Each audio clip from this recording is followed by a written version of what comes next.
અને વિનંતી કરીએ હિરેનભાઈને કે સૌપ્રથમ દીપ પ્રાગટ્ય માટે આપ માતાજીના મંચ પાસે માન્ય સાહેબશ્રીને લઈ આવશો અને આજના ત્રીજા દિવસના એજ્યુકેશનલ ઇનોવેશન ફેસ્ટિવલનો આપણે સૌ પ્રારંભ કરવા જઈ રહ્યા છીએ.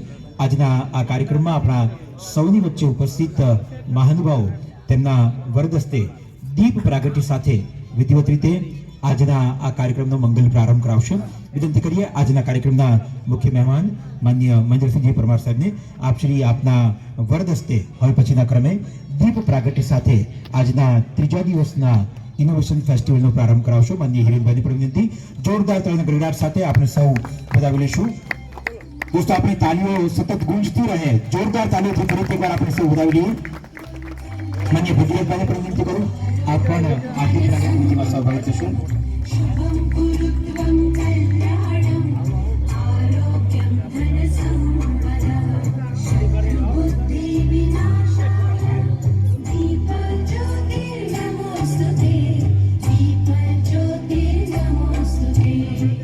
આપણા સૌની વચ્ચે ઉપસ્થિત મહાનુભાવો અને મુલાકાતી શિક્ષકશ્રીઓ, નિયરના તાલીમાર્થી બહેનો પણ આ દીપ પ્રાગટ્ય વિધિમાં સહભાગી થશે. ફરીથી એકવાર જોરદાર તાલીના ગડગડાટ સાથે આપણે સૌ વધાવી લઈશું.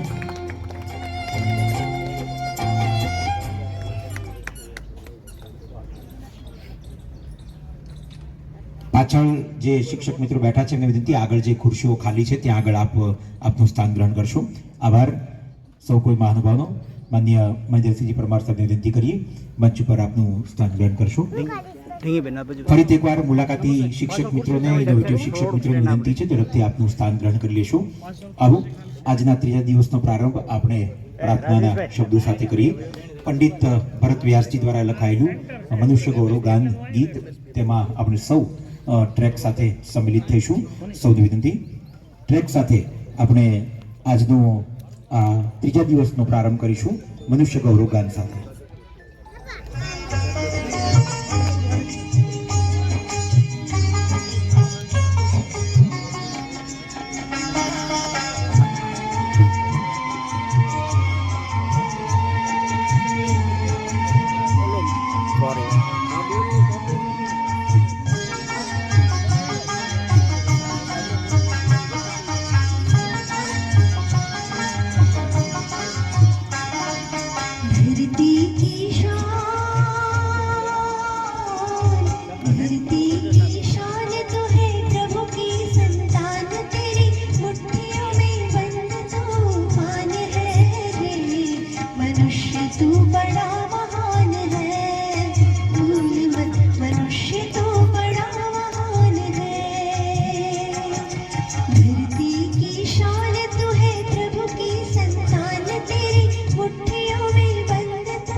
मुझको तू जान जरा शक्ति पहचान तेरी वाणी में युग का आह्वान है रे मनुष्य तू बड़ा महान है भूल मत मनुष्य तू बड़ा महान है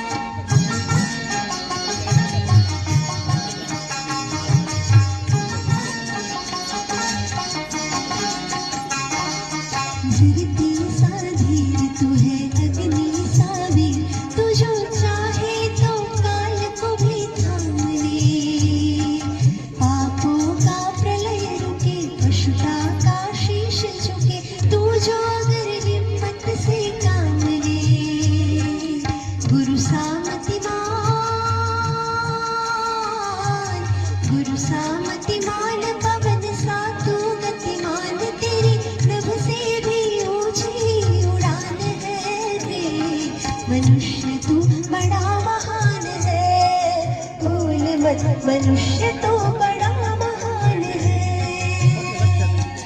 धरती की शान तू है प्रभु की संतान तेरी मुट्ठियों में बंद तू पान है रे मनुष्य तू बड़ा महान है भूल मत मनुष्य तू बड़ा महान है मनुष्य तू बड़ा महान है भूल मत मनुष्य तू बड़ा महान है मनुष्य तू बड़ा महान है भूल मत मनुष्य तू बड़ा महान है મનુષ્ય તું બડા મહાન હૈ. આ ગૌરવગાન બાદ દોસ્તો ભાવનગર એટલે ગીજુભાઈ, નાનાભાઈ અને હરભાઈની શિક્ષણ ભૂમિ. ભાવનગરની અંદર શિક્ષણમાં જેટલું નવીનતમ થયું છે એ સમગ્ર રાષ્ટ્ર માટે દિશાસૂચક રહ્યું છે. ત્યારે ગીજુભાઈ, નાનાભાઈ અને હરભાઈના આ વિચારોને આપણી શાળાઓ સુધી પહોંચાડવા માટે જેઓ સતત મહેનત કરી રહ્યા છે, ખંતથી જેઓ સતત આ કામને પાર પાડી રહ્યા છે, એવા જિલ્લા શિક્ષણ તાલીમ ભવન ભાવનગરના પ્રાચાર્ય માન્ય શ્રી હિરેનભાઈ ભટ્ટ સાહેબને વિનંતી કરું આજના અવસરે આપ મહેમાનશ્રીનું શાબ્દિક સ્વાગત અને સમગ્ર ઇનોવેશન ફેસ્ટિવલની રૂપરેખા એ રજૂ કરશો. માનનીય હિરેનભાઈ ભટ્ટ સાહેબની વિનંતી.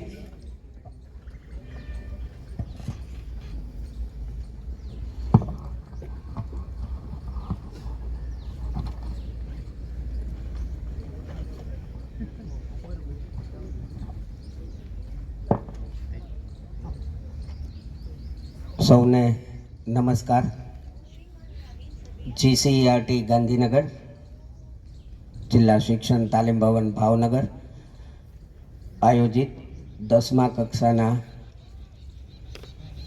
ઇનોવેશન ફેસ્ટિવલમાં આજના રિસોર્સ પર્સન તરીકે ઉપસ્થિત ડૉક્ટર મહેન્દ્રસિંહ પરમાર સાહેબ, અધ્યક્ષ ભાષા સાહિત્ય ભવન ભાવનગર યુનિવર્સિટી. 3 દિવસનો આજે આ છેલ્લો દિવસ ઇનોવેશન ફેસ્ટિવલનો. 3 દિવસ ઇનોવેટિવ ટીચર અને દરેક તાલુકામાંથી, દરેક ક્લસ્ટરમાંથી 4 શિક્ષકોને આ ફેર જોવા માટે જ્યારે આમંત્રણ આપ્યું ત્યારે 3 દિવસ તમને મુલાકાતીઓને તથા ઇનોવેટિવ શિક્ષકોને માર્ગદર્શન મળી રહે તેવા resource person, innovative resource person ગોતીને તમારી સમક્ષ મૂક્યા છે. પ્રથમ દિવસે મહેન્દ્રસિંહભાઈને જણાવતા આનંદ થાય કે લોકભારતી સણોસરાના managing trustee doctor Arunbhai Dave પહેલે દિવસે આવેલા હતા. ગઈકાલે શ્રી પરેશભાઈ ત્રિવેદી, ભૂતપૂર્વ આચાર્ય BM કોમર્સ હાઈસ્કૂલ, અને આજે તમારી સમક્ષ ભાષા સાહિત્ય ભવનના અધ્યક્ષ ઉપસ્થિત છે. ત્યારે આ બધા વ્યક્તિઓને બોલાવવા પાછળનો કારણ એ લોકો પણ કંઈક ઇનોવેશન કરે છે. હું જ્યારે બીએડ કોલેજમાં ભણતો ત્યારે ગુલાબરાય હરસંઘવી બીએડ કોલેજ છે એ ગુજરાતમાં એજી ટીચર્સ પછીની 2nd નંબરની બીએડ કોલેજ હતી. ત્યારબાદ બીએડ કર્યા પછી જ્યારે એમએડ કરવા જવાનું થયું ત્યારે સ્ટુડન્ટ હોવાના નાતે હંમેશા એક વિદ્યાર્થી તરીકે કોલેજોની હંમેશા સરખામણી થતી હોય. ત્યારે આખા ગુજરાતમાં ડૉક્ટર દમયંતીબેન મોદી, ડૉક્ટર ભોગાઈતા સાહેબ, ડૉક્ટર નવનીત રાઠોડ, રૈયા સાહેબ, ભાલ સાહેબ આ બધા હતા. ત્યારે એમકેબી યુનિવર્સિટીનું શિક્ષણશાસ્ત્ર ભવન છે એ ખૂબ વખણાતું અને ઇનોવેટિવ કામ કરતું. એમ અત્યારે ભાષા સાહિત્ય ભવન જે છે એમાં એનઈપી 2020 અંતર્ગત જે બધું લખાયેલું છે કે અનુભવજન્ય શિક્ષણ, 360 ડિગ્રી ઇવેલ્યુશન, તો આ ભાષા સાહિત્ય ભવન ઘણા વર્ષોથી જે તાલીમાર્થીઓ એમએ કરવા જાય છે એને આવા અનુભવો પૂરા પાડે છે. ભાષા સાહિત્ય ભવનની ખાસિયત છે કે એનું જે એન્ટ્રી થતાં જે એનું બોર્ડ હોય, જે આપણે જે કાળું પાટિયું કહીએ છીએ, એમાં રોજ સુવિચાર છે એ વિદ્યાર્થી દ્વારા જાતે લખાય અને એના અક્ષર તમે જુઓ તો મોતીના દાણા જેવા હોય. આ એની ઓળખ છે ભાષા સાહિત્ય ભવન. એ જ રીતે ઘણા બધા અનુભવો એ લોકો પૂરા પાડે છે. અમારા બીએડના તાલીમાર્થીઓ, અમે પણ બીએડમાં ઘણું બધું ઇનોવેશન તાલીમાર્થીઓને કરાવીએ છીએ. તમારી સાથે 3 દિવસથી આ તમામ તાલીમાર્થીઓ છે આ ઇનોવેશન ફેરમાં ભાગ લે છે. એટલે હું ને તમે બીએડ કરતા હતા ત્યારે ઇનોવેશનની સંકલ્પના નહોતી, પણ અત્યારે બીએડ કરે છે અને બીએડ કરીને જાય પછી એને સ્કૂલમાં કેવું ઇનોવેશન કરવાનું છે અનુભવ મળી રહે એ એનઈપી 2020માં લખેલું. એટલે સતત જ્યારે અહીંયા ઇનોવેશન ફેર હોય, ગણિત વિજ્ઞાન પ્રદર્શન હોય, રમતોત્સવ હોય, કલા ઉત્સવ હોય, આ તમામમાં અમે વિદ્યાર્થીઓને સાંકળતા હોઈએ છીએ જેથી કરીને પહેલેથી એમને અનુભવ પ્રાપ્ત થાય. બીજી વાત કરતાં આનંદ થાય કે દર વર્ષે ઇનોવેશન ફેર જીસીઆરટી દ્વારા દરેક જિલ્લામાં યોજાતો હોય છે. ત્યારબાદ આમાંથી પસંદગી 5 શ્રેષ્ઠ કૃતિ પામતી હોય છે. એ 5 શ્રેષ્ઠ કૃતિની પસંદગી કોઈ નિર્ણાયકો દ્વારા માત્ર થતી નથી, 2 પ્રોસેસથી થાય છે. એક તો 3 દિવસ દરમિયાન જેટલા મુલાકાતીઓ આવે છે એ મુલાકાતીઓ એનું સ્ટોલનું નિરીક્ષણ કરે છે. એ નિરીક્ષણ કરી એને એક ફોર્મ આપવામાં આવે છે. દાખલા તરીકે આજે 35 જેટલા સ્ટોલ છે તો એ 35નું ફોર્મ એની પાસે હોય છે. એ સ્ટોલનું નિરીક્ષણ કરવા જાય ત્યારે એના કોલમ વાઇઝ એને ગુણાંકન કરવાનું હોય છે. એટલે વિઝિટર્સના ગુણાંકન અને નિર્ણાયકોના ગુણાંકનનો સરવાળો કરી અને શ્રેષ્ઠ 5 કૃતિઓ અમે પસંદ કરતા હોઈએ છીએ જેથી કરીને બાયસ ઓછો આવે અને આ 5 કૃતિઓ રાષ્ટ્ર કક્ષાએ ઝોન કક્ષાએ જતી હોય. સદનસીબ એવા છે કે આ વખતનો ઝોન કક્ષાનો ઇનોવેશન ફેર છે એ ભાવનગર જિલ્લાને મળેલો છે. એમાં ભાવનગર, બોટાદ, રાજકોટ, મોરબી અને સુરેન્દ્રનગરનો 5 જિલ્લાનો સમાવેશ થવાનો છે અને તે પણ આંબલા ખાતે રાખવામાં આવ્યો છે. એટલે અહીંથી 5 કૃતિઓ છે એ પસંદગી થઈને જવાની છે. બીજું કે વાત કરી નવીન પ્રયોગોની, તો ભાવનગર હંમેશા નવીન પ્રયોગો હંમેશા કરતું જ આવ્યું છે અને એ નવીન પ્રયોગોને લીધે આપણે રાજ્ય કક્ષાએ જુદા જુદા જે પહેલાં બાળમેળા થતા હતા એ 2 બાળમેળાની ભેટ આપી. એક 1 થી 5નો બાળમેળો અને બીજું આપ્યું લાઈફ સ્કિલ બાળમેળો. નવા પ્રકારના સબ્જેક્ટ આપણે ઉમેર્યા. ત્યારબાદ બીએડના તાલીમાર્થીઓને અમે વધારેમાં વધારે વર્ગખંડ શિક્ષણનું કામ જ નથી આપતા, બહુ ઓછું આપીએ છીએ. બાકી એ ફિલ્ડમાં જાય અને અનુભવ મળે એવા પ્રયત્નો કરતા હોય છે. હમણાં બીએડના તાલીમાર્થીઓને એક 4 દિવસની શિબિર લોકભારતી સણોસરા મુકામે નિવાસી શિબિરનું આયોજન કર્યું. એમાં હું છું શિક્ષક આવા હેડિંગ હેઠળ તમે બધા જ જેને ઓળખતા હશો ડૉક્ટર પાર્થેશભાઈ પંડ્યા એના દ્વારા 4 દિવસ તાલીમાર્થીને બેઝિક એજ્યુકેશન એટલે બુનિયાદી શિક્ષણ શું છે, કારણ કે એના સિલેબસમાં બુનિયાદી શિક્ષણના લેસન આવતા હોય, પાઠ ભણવાના આવતા હોય, એટલે એ 4 દિવસ દરમિયાન બુનિયાદી શિક્ષણ શું છે, તેમાં શું કામ થાય છે, કેવી રીતે કામ કરવું જોઈએ, આ બધી જ વસ્તુ છે એ NEP 2020 પ્રમાણે અનુભવજન્ય શિક્ષણ આપ્યું. ત્યારબાદ અમે ઘણી બધી સ્થળ મુલાકાતો પણ ગોઠવતા હોઈએ છીએ અને 2 દિવસ પછી સાસણગીરમાં એ લોકો પર્યાવરણ શિબિરમાં પણ જઈ રહ્યા છે.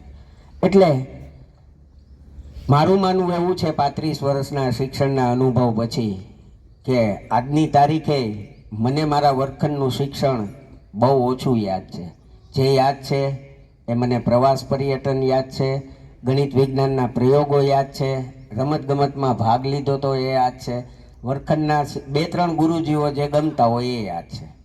એટલે NEP 2020 એમ કે છે કે તમે આજે અહીંયા આવ્યા છો એ અનુભવજન્ય શિક્ષણ પ્રાપ્ત કરવા આવ્યા છો. કોણ? તળાજા અને મહુવા તાલુકાના જે શિક્ષકો આજે આવ્યા છે એ અનુભવજન્ય શિક્ષણ તમારે મેળવવાનું. આ મેળો જુદા પ્રકારનો છે એટલે એનું નામ આપવામાં આવ્યું છે ફેસ્ટિવલ. બરાબર?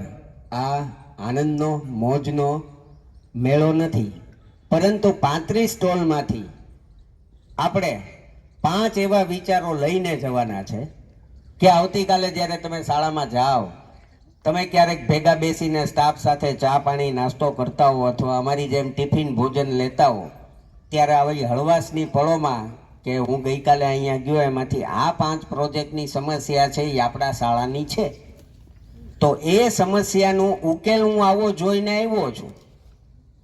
તો એ ઉકેલમાં આપણે કેવી રીતે હવે ઉકેલ લાવવો છે એ ચર્ચા કરી અને આમાંથી 5 વિચારો તમારી શાળામાં મૂકવાના છે. પ્રોબ્લેમ બધાયને છે અને પ્રોબ્લેમ સોલ્વ કોણ કરી શકશે? મારા ઘરમાં પ્રોબ્લેમ હોય તો હું મારો જ પ્રશ્ન, મારા ડાયટમાં પ્રોબ્લેમ હોય તો મારે જ સોલ્વ કરવાનો.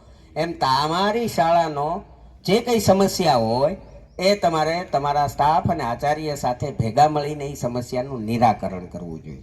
આ ઇનોવેટિવ જે શિક્ષકો છે એ ઘણા વર્ષોથી જુદા જુદા પ્રોજેક્ટ સંદર્ભે દર વર્ષે નવા નવા કામ કરે. એટલે એ દર વર્ષે નવા નવા પ્રોજેક્ટ લઈને આવે છે. કયા પ્રોજેક્ટ? તો કે પોતાની શાળાની સમસ્યા શું છે એને ધ્યાનમાં રાખીને 6-8 મહિના કામ કરે.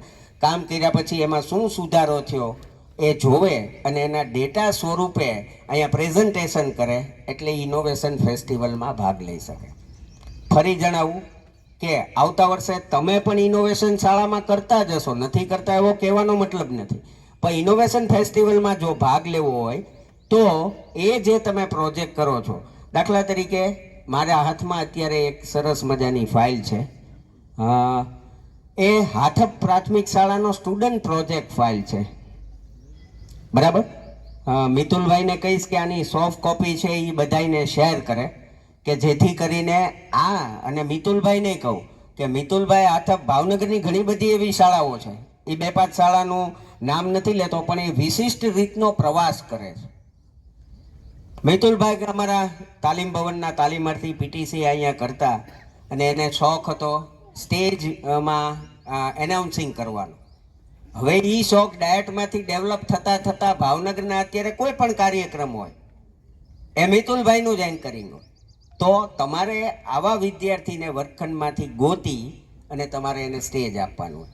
મિતુલભાઈ વિશેષ રીતના પ્રવાસ કરે છે. આ એક ઇનોવેટિવ પ્રોજેક્ટ છે, એ પણ એમને મૂકવાની જરૂર છે કે ધોરણ 6માં બાળક આવે તો 6, 7, 8 દરમિયાન જ્યારે એને સામાજિક વિજ્ઞાન ભણવાનું થાય, મિતુલભાઈ રાજ્ય કક્ષાના સામાજિક વિજ્ઞાનના SRG મેમ્બર હતા. ડાયટમાં નવી નવી વસ્તુ જાણતા થયા, અમલીકરણમાં મૂકતા થયા, અનુભવજન્ય શિક્ષણ આપતા થયા, એટલે વિશિષ્ટ પ્રકારનો પ્રવાસ કરતા થયા. એણે જો ડાયટમાંથી પ્રવાસ ન કર્યો હોત તો તમારી જેમ આજે તમને જે મોકો મળ્યો છે, જે વિઝિટર્સ છે એને 35 સ્ટોલ જોવાનો બીજાને નથી મળ્યો, તો તમારે તમારી જાતને તમારે વિશિષ્ટ માનવાની છે કે હું અહીંયા આવ્યો છું, સરકારે આ પ્રોજેક્ટ અંતર્ગત આટલા નાણાં ખર્ચ્યા છે, જો આમાંથી 2 વિચાર સારા લઈને જાઓ તો આ ઇનોવેશન ફેસ્ટિવલનો છે એ હેતુસર થાય છે. બરાબર? મિતુલભાઈ પ્રવાસ એવા કરાવે 6, 7, 8ના બાળકોને 3 વર્ષ સુધી કે એનો 6, 7, 8નો સામાજિક વિજ્ઞાનનો જે અભ્યાસક્રમ છે એના 80% અભ્યાસક્રમના એના લર્નિંગ આઉટકમ્સ જે છે એ લર્નિંગ આઉટકમ્સને ધ્યાનમાં રાખીને સ્થળોની પસંદગી કરે. પેકેજ વાળો પ્રવાસ ન કરે. તમને ને મને અત્યારે પેકેજવાળા પ્રવાસની ટેવ છે. પ્રવાસની આગળનો શબ્દ જ ભૂલી ગયા છીએ. એ પ્રવાસ છે એ શૈક્ષણિક પ્રવાસ છે, બરાબર. શૈક્ષણિક શબ્દ પહેલો છે, એટલે એને ધ્યાનમાં રાખી કયા કયા સ્થળ પસંદ કરવા, કઈ કઈ જગ્યાએ લઈ જવા, એની 2-3 મહિના અગાઉ તૈયારી કરે. એ જગ્યાએ તમે જાઓ છો તો એનું મહત્વ શું છે અને તમારે એ ભણવામાં કયા પાઠમાં કઈ જગ્યાએ આવે છે. આ એક વિશિષ્ટ ઇનોવેશન છે. એટલે આપને સૌને વિનંતી છે કે આજે તમે અહીંયા આવ્યા છો, બધી પ્રોસેસ તો એની થતી જ હોય. દાખલા તરીકે આપણે 11 થી 5માં સ્કૂલમાં નોકરી કરતા હોય તો બાકીની પ્રોસેસ થતી જ હોય, પણ આજે તમે આવ્યા છો ત્યારે તમારો 2 રોલ મહત્વનો છે. એક તો જે તજજ્ઞ આવ્યા છે એ ભાષામાં ખૂબ જ સારું પ્રભુત્વ ધરાવે છે, તદુપરાંત તેઓ વિદ્યાર્થીઓને એવા તૈયાર કરે છે કે ઇનોવેટિવ પ્રેક્ટિસ આપે છે. એટલે કદાચ એમના વક્તવ્યોમાંથી પણ તમને 2-3 નવા ઇનોવેટિવ આઈડિયા મળી રહેવાની સંભાવના છે. એટલે એ આઈડિયાઝ લેવાના છે. તદુપરાંત 35માંથી તમારે 5 સારા વિચારો સ્ટોલના લઈને જવાના છે અને લઈને જઈ તમારી શાળાની સમસ્યા, કારણ કે તમે જોશો એટલે તરત ખબર પડશે કે આપણે શાળાની સમસ્યા છે એ વાંચન લેખન ગણનની છે, તો અહીંયા પ્રોજેક્ટ છે તો એણે શું કર્યું એ જ કરવું જરૂરી નથી, એમાંય તમે ઇનોવેશન કર્યું. એટલે 5 વિચાર લઈને જાઓ. એ 5માંથી 2-3 વિચાર જે સારા હોય એ શાળામાં અમલીકરણમાં મૂકો ને અમલીકરણમાં મૂકીને મને તો એવી ઈચ્છા છે કે આવતા વર્ષે આ લોકો આગળની હરોળવાળા નીકળી જાય ને પાછળની હરોળવાળા ઇનોવેશનમાં આવે, તો આ ઇનોવેશન થાય. બાકી તો સચિન તેંડુલકર તો ઓપનિંગ રમતો જ હોય, પણ ક્યારેક તો નિવૃત્ત થવું પડે ને, બરાબર. એટલે પાછલી પેઢી તૈયાર કરવા માટે આવતા વર્ષના ઇનોવેશનની તૈયારી આજથી ચાલુ કરો. બીજું, તમારો રોલ આજે વિઝિટર્સ વત્તા ઇવેલ્યુટર તરીકેનો છે, મૂલ્યાંકનકાર તરીકેનો. અને થર્ડ પાર્ટી ઇવેલ્યુશન હંમેશા સારું જ હોય અને થર્ડ પાર્ટી ઇવેલ્યુશન કહેવાય. ત્રીજી વ્યક્તિ તમારું મૂલ્યાંકન કરે, જેણે ભાગ લીધો છે એ નથી કરતું ને જેને આયોજન કર્યું છે એ નથી કરતું, થર્ડ પર્સન કરે. ત્યારે તમારી જવાબદારી જ્યારે મૂલ્યાંકનકાર તરીકે હોય ત્યારે એક શિક્ષક તરીકે ભાવનગરની ભૂમિમાં નાનાભાઈ હરભાઈ ને ગીજુભાઈની ભૂમિમાં તમારો તટસ્થ મૂલ્યાંકનકાર તરીકેનો રોલ હોવો જોઈએ. એટલે તમારે આમ નામ ગુણાંકન નથી કરવાનું. જે તમે શાળામાં જે રીતે પેપરો જોતા હો છો એ આ મૂલ્યાંકન નથી, એ કસોટીનું મૂલ્યાંકન. આ થર્ડ પાર્ટી ઇવેલ્યુશન છે અને આ ઇન્ટરવ્યૂ પ્રોસેસથી તમારે મૂલ્યાંકન. એટલે મૂલ્યાંકનની ઘણી બધી રીતો હોય છે. તો આજની આ મૂલ્યાંકનની રીત અમારા માટે ને તમારા માટે એક તટસ્થ મૂલ્યાંકનકાર બની રહે એવી રીતે તમારે સ્ટોલનું મૂલ્યાંકન કરીને તમને જે પત્રક આપ્યું છે એ તમારે ભરવાનું. તો આપ સૌ અહીંયા અત્રે ઉપસ્થિત છો, ડાયટ પરિવાર અત્રે ઉપસ્થિત છે.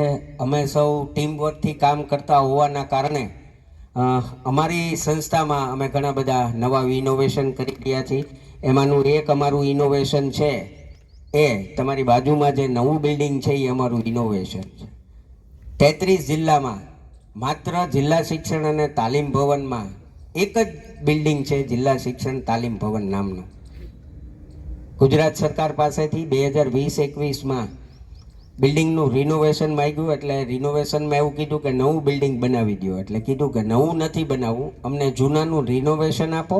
તો કે નવું તો અમે આપી ન શકીએ. મેં કીધું કેમ ન આપી શકો? તો કે ડાયટનું એક જ બિલ્ડિંગ હોય. તો મેં કીધું અમે એને 2015-16થી ગુજરાતમાં ભાવનગરમાં સરકારી બીએડ કોલેજ મળેલી છે એનું બિલ્ડિંગ આપો. એટલે જુદા નામે સરકારી બીએડ કોલેજનું બિલ્ડિંગ છે એ અત્યારે તમારી સમક્ષ બનાવ્યું છે. જિલ્લા શિક્ષણ તાલીમ ભવન પાસે એવી ભૌતિક સુવિધા હવે થઈ ગઈ છે કે 200નું ઓડિટોરિયમ છે. આ ઇનોવેશન જોઈને જજો, ભવિષ્યમાં કદાચ તમારે અહીંયા તાલીમ લેવાનું આવવાનું થશે. 200નું ઓડિટોરિયમ બનાવ્યું છે, સાઉન્ડ પ્રૂફ છે અને એસી વાળું છે. બીએડના 2 વર્ગખંડ છે, સ્ટાફ રૂમ છે ને 7 મેથડ રૂમ છે. અને સાથે સાથે જૂના બિલ્ડિંગનું રિનોવેશન પણ કરાવેલું છે.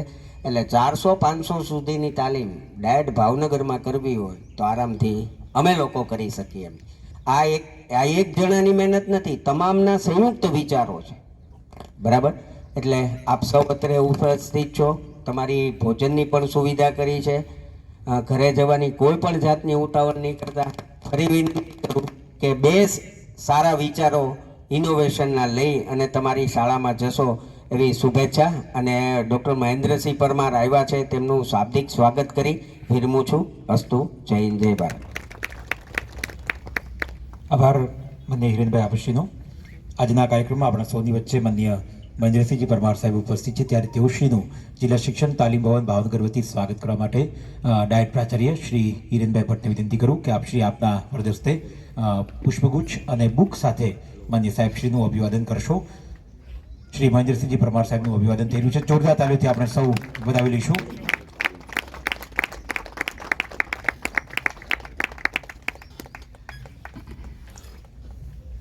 દોસ્તો, ભાવનગર વિશે ભાગ્યેશ ઝા સાહેબ એમની કવિતામાં એવું લખે કે હોઠ ઉપર છે હાસ્ય નિરંતર ને શ્વાસોનું જગ સ્નેહ સબર છે.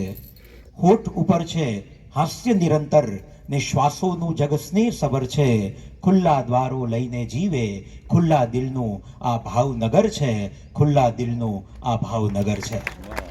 આ ખુલ્લા દિલના ભાવનગરના આંગણે જેમણે સતત મને ટપારતા આ ક્ષેત્રમાં આગળ વધવા માટે હિંમત આપી છે અને અનેક વિદ્યાર્થીઓને દિશા આપી છે, એવા ભાષા સાહિત્ય ભવનના અધ્યક્ષ શ્રી મહેન્દ્રસિંહજી પરમાર સાહેબ આપણા સૌની વચ્ચે ઉપસ્થિત છે. ત્યારે જોરદાર તાળીઓથી તેમનું સ્વાગત કરીને વિનંતી કરીએ આજના અવસરે આપની પ્રસન્નતા અમારા સૌની વચ્ચે વ્યક્ત કરશો માન્ય શ્રી પરમાર સાહેબ.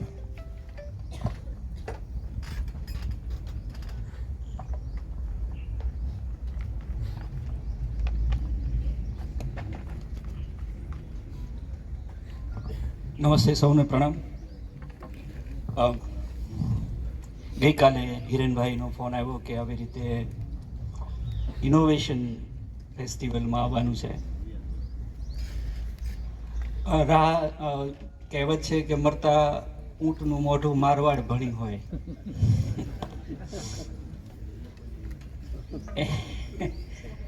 હવે એ હું એટલે કહેવા માંગુ છું કે અમે લોકો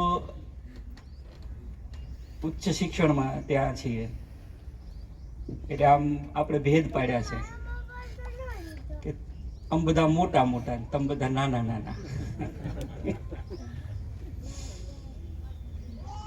ઝવેરચંદ મેઘાણીને જ્યારે ઓળખાવાના હતા ત્યારે દર્શકે ભેદની ભીતું ભાંગવાની વાત કરીને એમ કીધેલું કે મેઘાણીએ જે મોટું કામ કર્યું એ કર્યું કે ભણેલા અને અભણ વચ્ચે જે ખાઈ હતી એને એમણે પૂરી દીધી. એમ એ બીને જોડ્યા. હવે આજે મેઘાણીને ભાગે જો કંઈ કામ આવે તો અભણો તો લગભગ નથી કોઈ.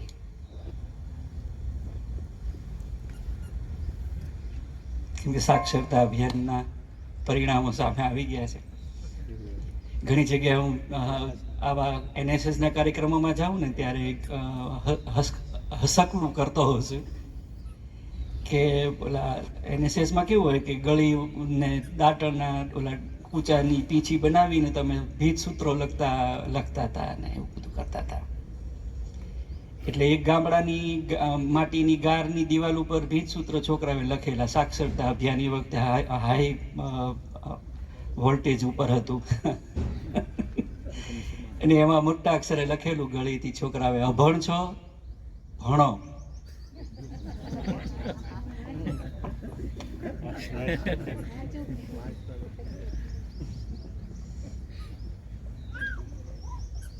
જે લોકો સમજી ગયા છે એ લોકો તો સમજી જ ગયા છે. હવે એ કયો અભણ વાંચવાનો હતો? અભણ છો ભણો.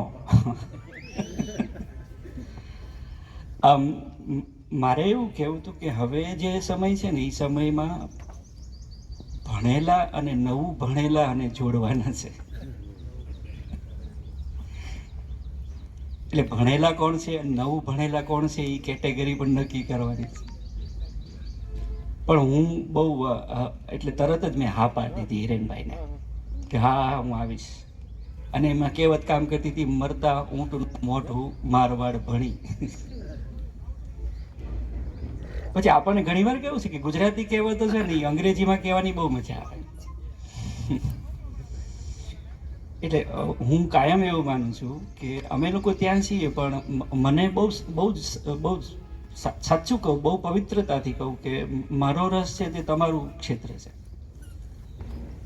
તમે બધા જ્યાં કામ કરો છો ત્યાં હું બહુ દૂરબીન માંડીને જોતો હોઉં છું. એટલે હું કહું છું કે તમે બધા છે ને, તમે બધા કુવા છો અને અમારા અવાડા છે. પછી હું અંગ્રેજીમાં કહું છું કે when there is nothing in કુવા, how can something come to અવેડા? એટલે મારે ત્યાં જે છોકરાઓ આવે ને એમને હું પહેલી મારી ઇન્ક્વાયરી હોય ને એ એવી હોય કે તમે ક્યાં ભણ્યા, નિશાળ ક્યાં કરી છે, અહીંયા થોડીક પ્રજા અમારી, હમણાં બોલાવું છું, એ લોકોને સમય આપું, થોડોક વાત કરવાની વિષય આપી રાખું. આમ તો તરત જ ઊભા કરવાના હોય, પણ એ લોકોને નિશાળનું હું ખાસ પૂછ્યું. અમે લોકો ગુરુ પૂર્ણિમાની ઉજવણી કરીએ ને અમારા ત્યાં વિભાગમાં, તો ક્યારેક અમે પ્રાથમિક શાળાના શિક્ષકોને યાદ કરવાનો એક વિશેષ ઉપક્રમ રાખીએ. અને છોકરાઓ છે, ઓહો, એ લોકોને સૌથી વધારે તમે બધા યાદો હશે. હવે અહીંયા આવ્યો છું એટલે તમને માખણ મારવું, તમને ફૂલ ચડાવવાનું એવું બધું છે નહીં હો. વાતમાં કઈ સમજી લેજો કે જેના ગાડે બેઠા એના ગીત ગાવા એવા ના, એવું નથી. હમણાં અહીંયા આ દીપ પ્રાગટ્ય કરતો હતો ને ત્યારે શુભમ કરોતિ કલ્યાણમ આરોગ્ય ધન સંપદા, કાયમ હું જ્યાં દીપ પ્રાગટ્ય કરવાનું મારા ભાગે આવે ને ત્યારે બેકગ્રાઉન્ડમાં આ જ વાગે છે. અને એ બેકગ્રાઉન્ડમાં જે વાગે છે ને એમાં મને એક ભાષાકીય અને એક વ્યવહારનો પ્રશ્ન લાગે છે. એમાં છે ને એક શબ્દ પ્રયોગ સાથે મને વાંધો છે, હું એના કવિને ગોતું છું. શુભમ કરોતિ કલ્યાણમ આરોગ્ય ધન સંપદા, પછી શું છે? શત્રુ બુદ્ધિ વિનાશાય દીપ જ્યોતિ નમો નમઃ. દીપ જ્યોતિ પાસે, પ્રકાશ પાસે આપણે આશા રાખીએ છીએ કે આપણા શત્રુઓની બુદ્ધિનો વિનાશ થાય. આ તો હિંસા કહેવાય.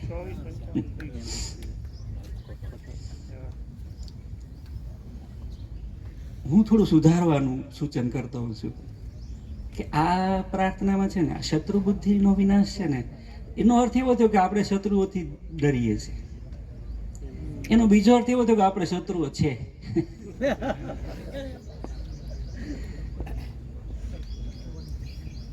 તો જ આપણે એના વિનાશનો વિચાર કર્યો. કેટલો હેરાન થયો છે એ કવિ, તમે વિચાર કરો કે પ્રાર્થના લખી નાખી કે ભાઈ પ્રભુ માતાજી મારા શત્રુની બુદ્ધિનો વિનાશ થજો. હું એમ કહું છું કે કોઈની બુદ્ધિનો વિનાશ જ્ઞાન શું કરવા ઈચ્છે? જ્ઞાન તો સર્વ બુદ્ધિ પ્રકાશાય, બધાની બુદ્ધિના પ્રકાશ માટે હે દીપ જ્યોતિ તારું અમારે કામ છે.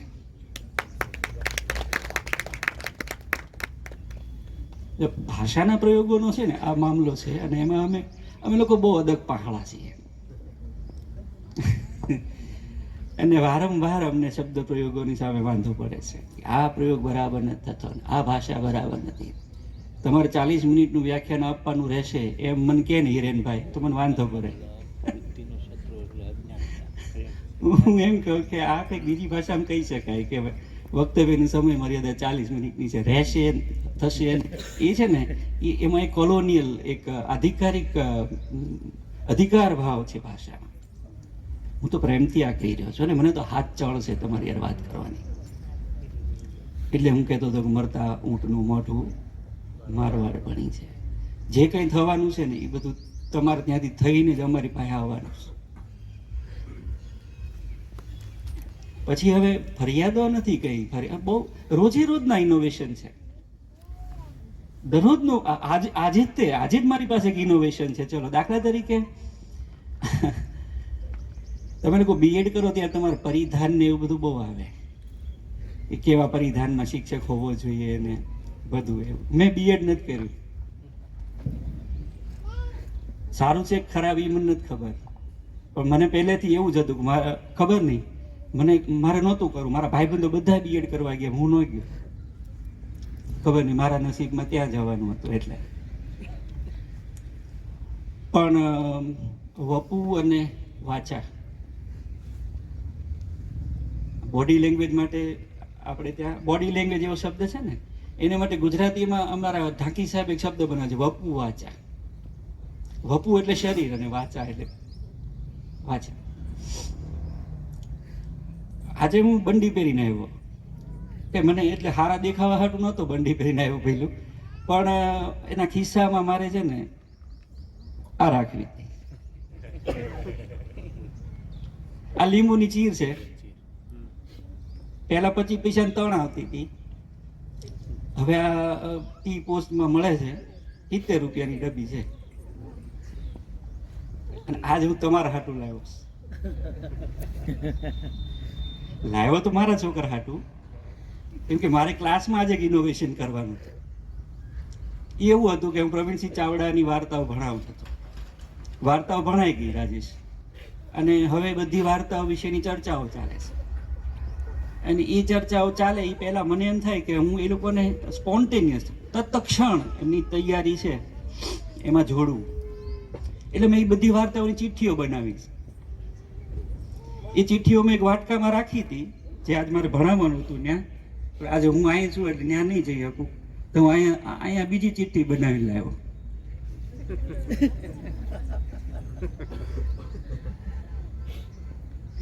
આ ચિઠ્ઠીમાં તમારા બધાના પ્રયોગો કરનારાઓના નામો છે, અને એની ચિઠ્ઠી છે. તમે જે લોકો ઇનોવેટર્સ છો ને, તમે જે લોકો, એમાંથી 2-3 જણા પાસે મારે 2-2 મિનિટ એમના પ્રયોગ વિશે સાંભળવું છે. એ લોકો એમ કીધું હશે, કદાચ તો રિપીટ થશે. અહીંયા તો બધે છે જ, પણ મારે એમની પ્રોસેસ સમજવી છે. એટલે હિરેનભાઈને હું કાલ કહેતો હતો કે હું કંઈક મારા ઇનોવેશનની વાત કરવા આવું એના કરતાં તમારી પાસે શીખીને જાઓ. એટલે આ 15 ચિઠ્ઠીઓ છે. 2-3 જણાને હું વિનંતી કરીશ કે હિરેનભાઈ એકાદી ચિઠ્ઠી લ્યો ને.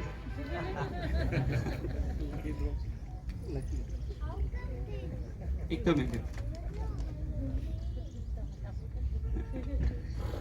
અભિષેકભાઈ ઇન્દ્રવદન ત્રિવેદી, નાના આસરણા. આમાં જે 3-4 જણાના નામ આવે ને, એ લોકો એમની જરાક વાત કરશે કે એમને કેવી રીતે આ પૂછ્યું અને એમણે શું કર્યું. સૂઝવું અને અમલમાં મૂકવું 2 વાત હતી. પછી અમે લોકો જે કરીએ છીએ ને, જે બધા પ્રયોગો, એ તમારામાંના ઘણા મિત્રો જાણે છે. અમારા પ્રવીણભાઈ બેઠા છે, અમારા મહેશભાઈ બેઠા છે, રાજેશ છે, ઘણા માનસીબેન છે. કેટલાક લોકો અમને ઓળખે છે ઇન્વર્ટેડ કહેવામાં.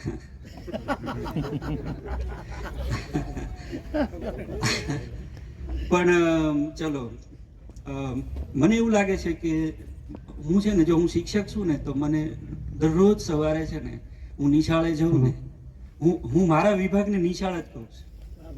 તમને ખાનગીમાં કહું કે મને કોઈ પૂછે ને ક્યાં છો, હું નિશાળે છું એમ કહું. મિતુલભાઈ ઘરેથી એમ કહું નિશાળે જાઉં છું. બીજી એક ખાનગી વાત તમને કહી દઉં. આપણે સામાન્ય રીતે છે ને, કોઈને સાચું બોલાવડાવ હોય ને, તો હમ દેવડાવતા હોય છે. માતાજીને ખાવ, માતાજીને હમ ખાવ, ભગવાનને હમ. મારા ઘરમાં મારા પાસે કઈ સાચું બોલાવડાવવું હોય ને, ના, એમ કે ખાવ તમારા વિદ્યાર્થીના હમ. આમાંથી 2 વાત સામે આવે છે. એક એ આવે છે કે હું જ ખોટું બોલું છું, અને એનાથી બીજું સત્ય એ આવે છે કે હું મારા બાળકોને એટલા ચાહું છું કે મારા ઘરે બધા એને ખબર છે કે આના હમ દેશું તો ઠેકાણે આવશે. રોજ ઘરેથી આપણે જ્યારે આપણા કાર્યસ્થળે જઈએ છીએ, ત્યારે રોજ આપણા મનમાં, મને તો રાતે વિચાર હાલતા હોય છે, કાલ હું શું કરીશ. એવું શું કરીશ કે 1 કલાકમાં મારી કિંજલને ઝોલા ન આવે?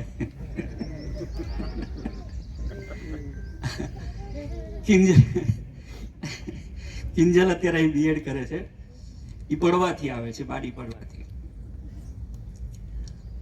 હું એવી પણ કોશિશ કરું છું કે મારા વિદ્યાર્થીઓ કયા ગામથી આવે છે, કયા વાતાવરણમાંથી આવે છે, એમના માતા પિતા શું કરે છે, એ લોકો શું કરે છે, એમની આર્થિક સ્થિતિ કેવા પ્રકારની છે, એ લોકો કેવા સંજોગોમાં અહીં સુધી ભણવા આવ્યા છે, એ લોકો શું કામ ભણે છે.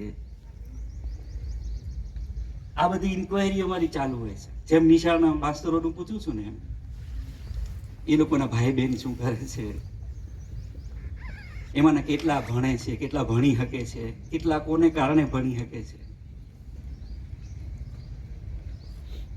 કિંજલ અહીંયા બીએડ કરે છે. હવે એમના બીએડના શિક્ષકોને મારે પૂછવું પડશે કે ચાલુ ક્લાસે એને ઊંઘ આવે જ કરી. હવે કિંજલની ટીચર છે ઋતમભરા. ઋતમભરા મારી સ્ટુડન્ટ છે. એ અમારે ત્યાં ભવનમાં ભણીને ગયા અને પછી ફરતા ફરતા પાછા અહીંયા આવ્યા છે. અને ઓલી હમણાં ફરતી ફરતી અહીંયા આવી છે. બે થઈ ગયા ભેગા અહીંયા. બે એક જ વિભાગમાં ભવનમાં ભણ્યા છે. તમે જુઓ આ કેવી સરસ છે, કેવી પરંપરા, કેવી સરસ. આપણો ધંધો કેવો સરસ છે કે જ્યાં જઈને આપણા એને ચિતળે માસ્ટર વિશે પુલા દેશપાંડે એક સરસ નિબંધ લખ્યો છે. ચિતળે એના માસ્ટર પ્રાથમિક શાળા અદ્ભુત નિબંધ છે. ક્યારેક મારા ભવને આવજો, હું તમને સંભળાવીશ. એમ કરીને મેં હળવે કરીને તમને એક બીજું પ્રલોભન પણ આપ્યું.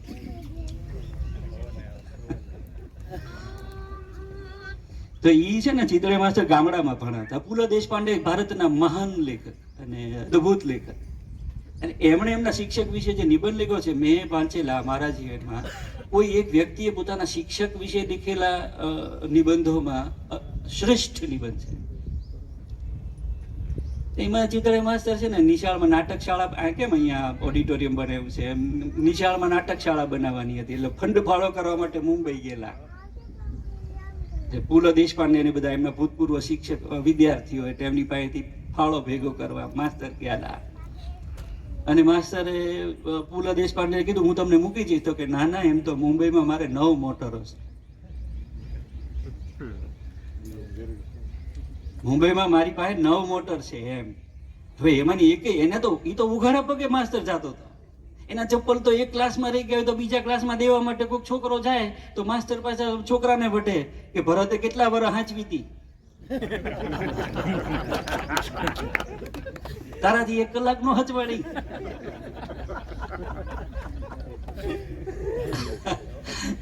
આવો માસ્ટર ભણવાના તામાં ભણાવવાના તામાં આવી ગયો હોય તો એના પગમાં ચપ્પલ છે કે નહીં એ ભૂલી જાય. અને આખો દેદાર એનો ચોકના ભૂકાથી ભરાઈ ગયો હોય ને તમે જુઓ તો તમને એમ થાય કે આ કોઈ ભવાઈમાંથી આવ્યો છે. એટલો બધો ઓતપ્રોત અને એટલો બધો તલ્લીન અને એટલો બધો આમ ઓળ ઘોળ થઈ ગયેલો એવો શિક્ષક, એનું ચિત્ર છે. આપણે એ વાત તો આજે નથી કરવી. આજે તો મને હું કિંજલને જોતો હતો ને તો મને વિચાર આવ્યો હું પૂછી જવું આ લોકોને, એટલે અહીં એને ઊંઘ આવે છે કે કેમ. વર્ગખંડમાં બાળકો સૂઈ જાય,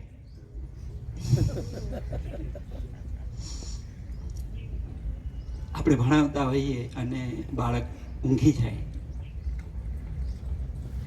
તો આપણને ગુસ્સો આવે. તમને શું થાય? તમારા ક્લાસમાં તો હોઈ જતા છે. મારી દીકરી અહીંયા ભણતી ને તો એ કહેતી પપ્પાજી અમારી છેલ્લી બેન્ચે છે ને 2-3 જણા આમ ઝોલા ખાઈને હોઈ ગયા હોય ને માથું ઢાળીને, તો એમ કે સાહેબનું એના ઉપર ધ્યાન પડે ને એટલે કે અમારે બેનપણીઓ ઠોંસો મારી ગઈ સાહેબ જોવે. સાહેબનું ધ્યાન વયું જાય જે આમ જગાડતું એના ઉપર, એટલે એને કે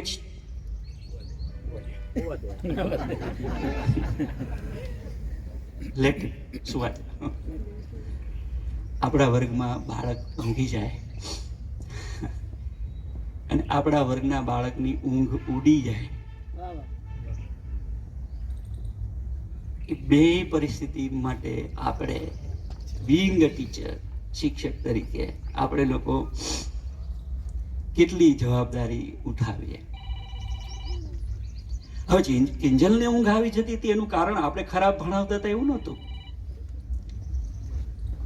બહુ બધા પરિબળો હોય છે જેમાં મોડી રાત સુધી તમે ક્યાંક કામ કર્યું હોય, તમે જાગ્યા હો, તમે બીજે ક્યાંક કામ કરતા હો, સવારમાં તમે ક્યાંક બીજે કામ કરતા હો, અને બપોરે તમે ભણવા આવતા હો, ભણીને પાછા તમે ક્યાંક કામ કરવા જતા હો ઉપાર્જન માટે.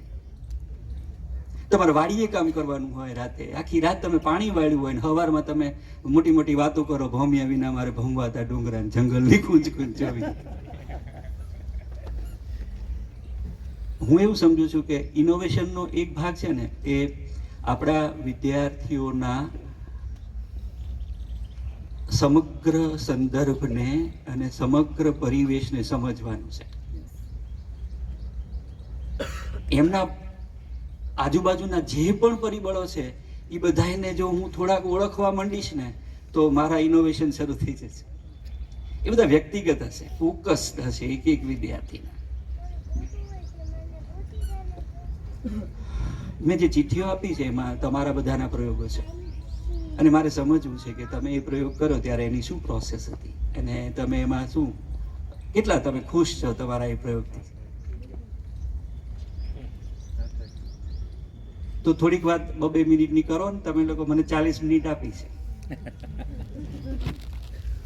અને એમાંની 8-10 મિનિટ હું તમને આપી દઉં છું. મારું હાલે તો 40 તમને આપી દઉં, પણ તો પછી મારો ભડભડિયો છે એનું તમારી યાર વાત કરવાનો. તો આવો ને, નામ કહો ને, થોડીક વાત કરો ને, પછી આપણે શેર કરીએ કે બીજે, પછી હું મારું કામ પણ તમારી સાથે શેર કરું. થોડીક વાત હું કરું.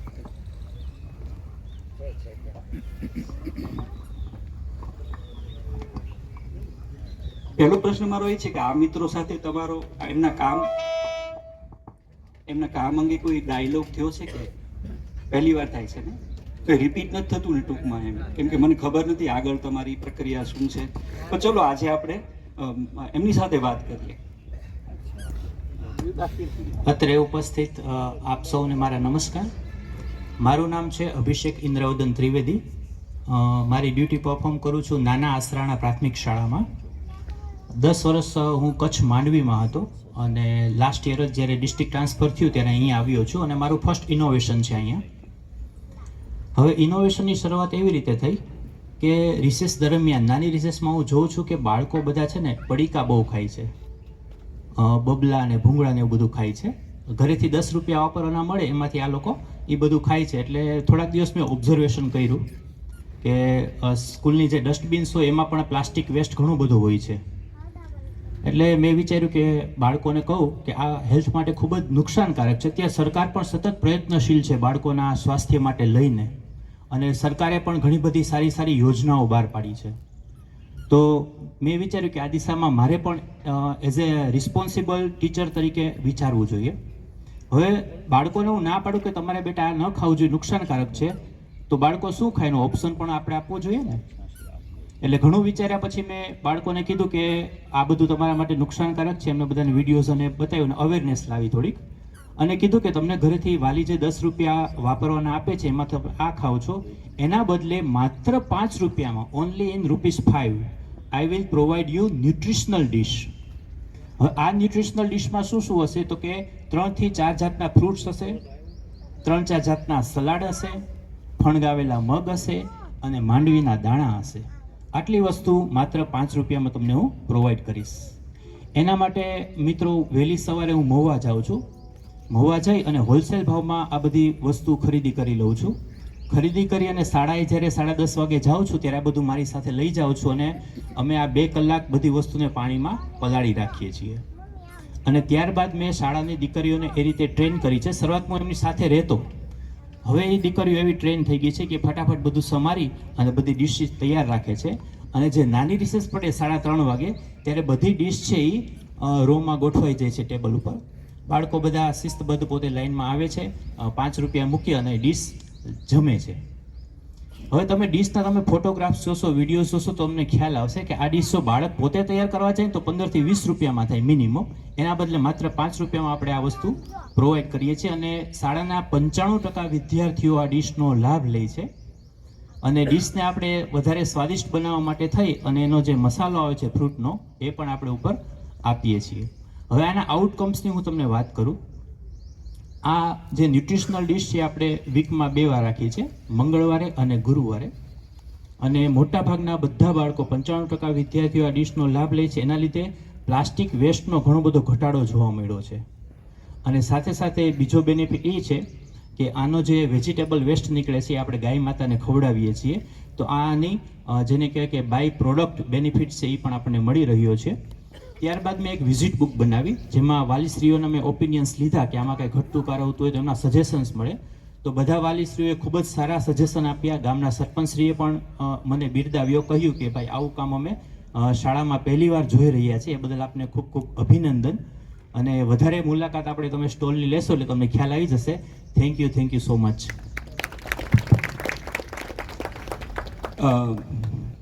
અને બીજી એક વાત કરું છું, બાળકને આપણે 5 રૂપિયામાં ડીશ ખવડાવીએ છીએ ને, તો એક સિનિયર ટીચરે મને સજેસ્ટ કર્યું કે સાહેબ તમારે પણ, મારે થોડા ઘરના ઉમેરવા પડે છે આમાં, તો કે તમારે પણ ઉમેરવા ન પડે ને બાળકોને આપણે ડીશ છે એ ફ્રીમાં કરાવી દઈએ. તો મેં કીધું આપણે બાળકોને નાનપણથી ફીની ટેવ પાડવી નથી, બાળકને પણ આનું મૂલ્ય સમજાવવું જોઈએ. એટલા માટે આપણે માત્ર ટોકન ચાર્જ રાખેલ છે. Thank you. આ લેતા છે.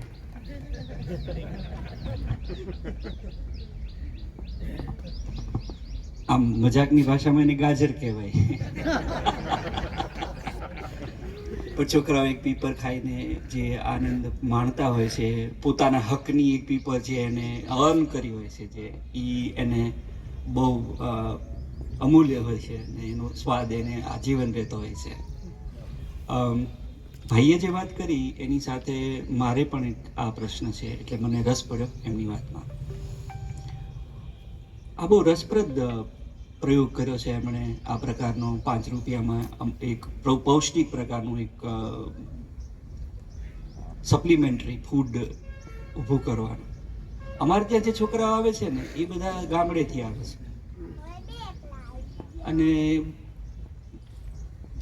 લંચ સમયે એ બધા પાસે કંઈ ખાવાનું નથી હોતું, એટલે પછી એ લોકો બહાર જઈને 5 રૂપિયાના ગોપાલ લે. ગોપાલ હમણાં બહુ ટ્રેન્ડમાં છે, એટલે મને એ નામ યાદ રહી ગયું છે. એના બધા ધબકલા જે આવે જાત જાતના બધા એ લોકો ખાતા હોય છે. કેટલાક લોકો એ નથી ખાઈ શકતા હોતા. આપણને બાળકોની આર્થિક સ્થિતિઓની પણ ખબર નથી હોતી. એટલે આ વખતે અમે, એટલે મારા મનમાં ઘણા વખતથી એક વાત હતી કે એ લોકોને ત્યાં ને ત્યાં કંઈક ખાવાનું મળી જાય એવું ન થાય એમ.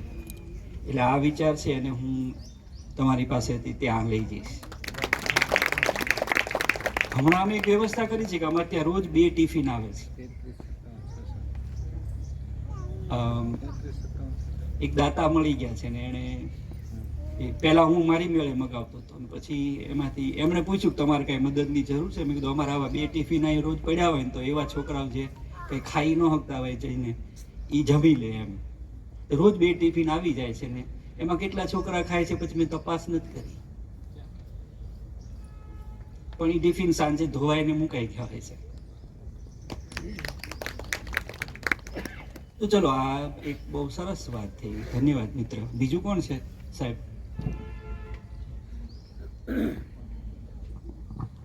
તાપણિયા સંજયકુમાર શામજીભાઈ, વાંચે તે વિકસે. હા, લ્યો એ વાત થઈ ગયા.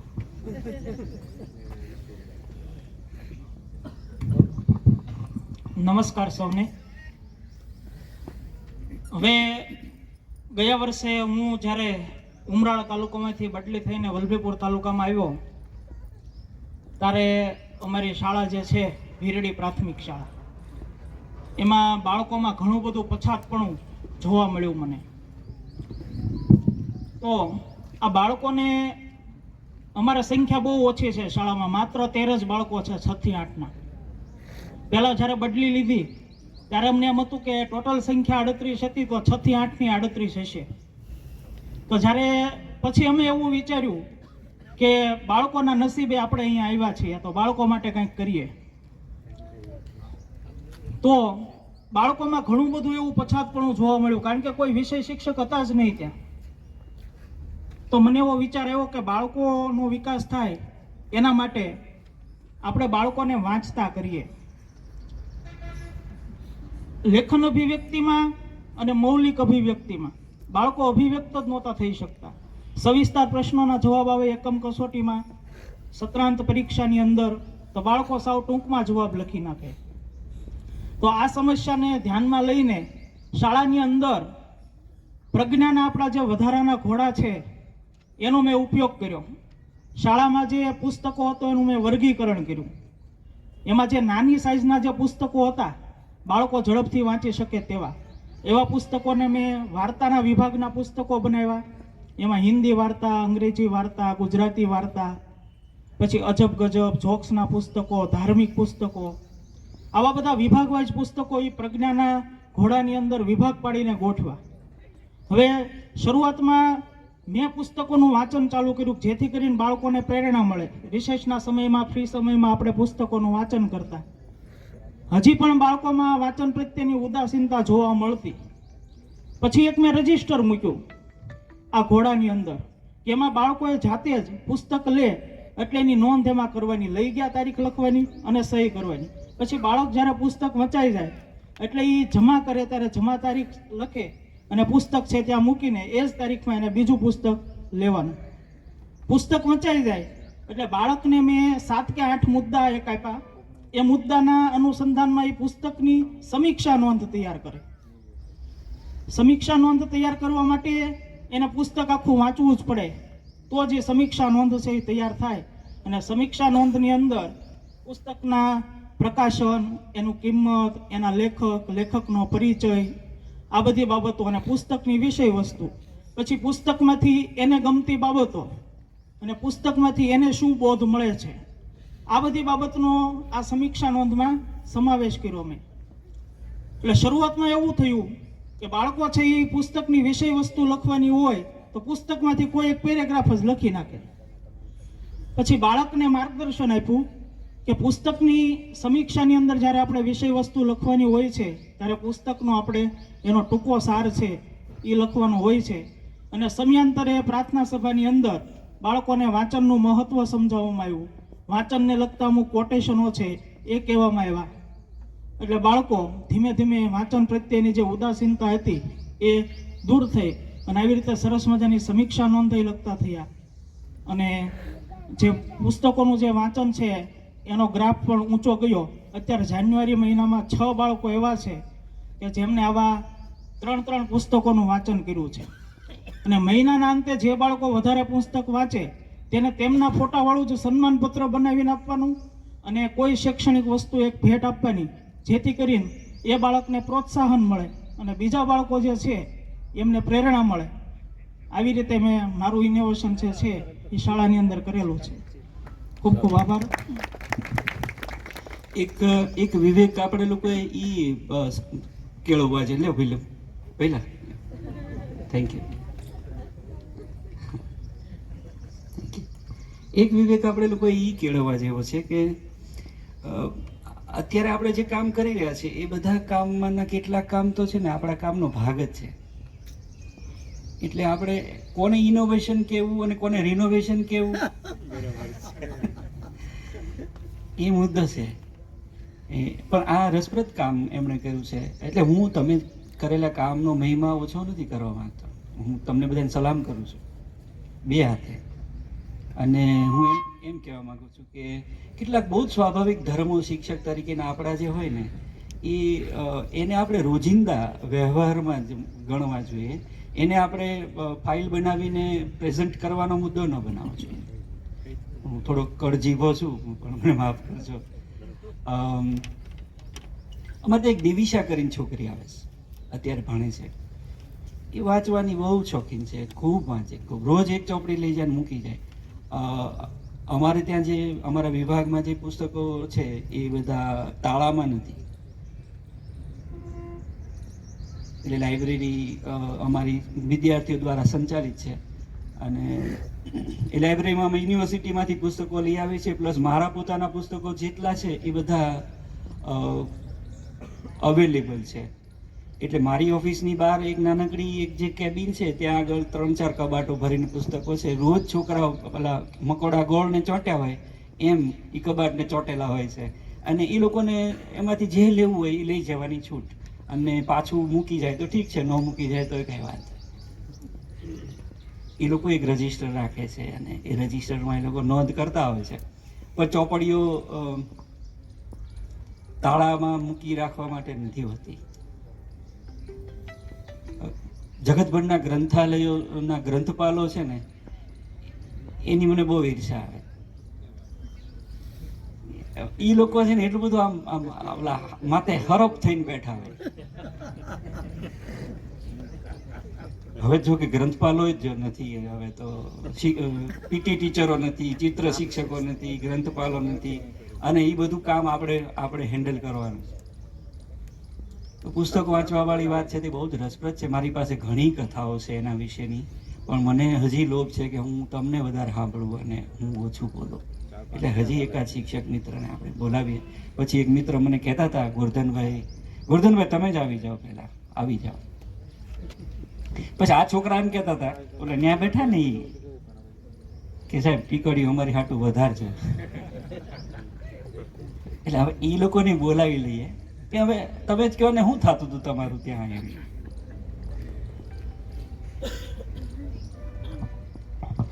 સામેથી એટલા માટે માંગ્યું કે સાહેબ એક શબ્દ વાપર્યો કે હું તમારા ઉપર એક દૂરબીન માંડીને બેઠો છું, પણ સાહેબ હું 20 વર્ષથી તમારા ઉપર માઇક્રોસ્કોપ માંડીને બેઠો છું. અને એની સાબિતી આપું પહેલા કે તમારે ત્યાં જે પ્રવૃત્તિ થાય ને સાંજે મારી પાસે ફોટોગ્રાફ વિડિયા સાથે હોય, અને એમાંથી ઘણું બધું શીખીએ. પાર્થ રાઠોડ નામનો વિદ્યાર્થી, એ મારા શાળાનો બાબો છે, એમના દ્વારા તમારા વિડીયો ને એવું ડેઈલી સાંજે મારા લેપટોપમાં જમા કરું છું. પાર્થ પોતે બહુ ટેકનોલોજીનો માણસ છે, એટલે અમારે ત્યાં બધા જે પીપીટી ને બનાવવાના હોય ને એ બધા ઈ બનાવે. એટલે સાહેબને એક નાટક હમણાં રજૂ કરવાનું હતું, મારે વાત મારી રજૂ કરવી, પણ હું જે રેકોર્ડિંગ રાખું ને એ સાહેબને ઓરિજિનલ છે ને એમ ખ્યાલ આવે એટલા માટે કે જટો હલકારનું નાટક એમને રજૂ કરવું હતું. તો જટો હલકારાની જે જગ્યા છે ને એની ભૂમિ પર નાટક ભજવાનું સાહેબ, બરાબર ને? અને એન્કરિંગ કરતો તો એ પણ મારો વિદ્યાર્થી હતો, અમિત ગરીપરા. હવે મારી વાત પર જાઓ કે સાહેબ મારું ઇનોવેશન મૂળ જન્મ્યું એક માયાભાઈની વાતમાંથી. માયાભાઈ છે એ ડાયટના બધા સાહેબો હાજર હતા, ને જ્યારે રાજ્યનો આદપુર ખાતે વિજ્ઞાન મેળો થયો, કલેક્ટર સાહેબ પહેલી રોમાં બેઠેલા, એને એક વાક્ય ઉચ્ચાર્યું કે સાહેબ તમારો જે પગાર છે ને એટલું હું 2-3 રાતમાં પાડતું.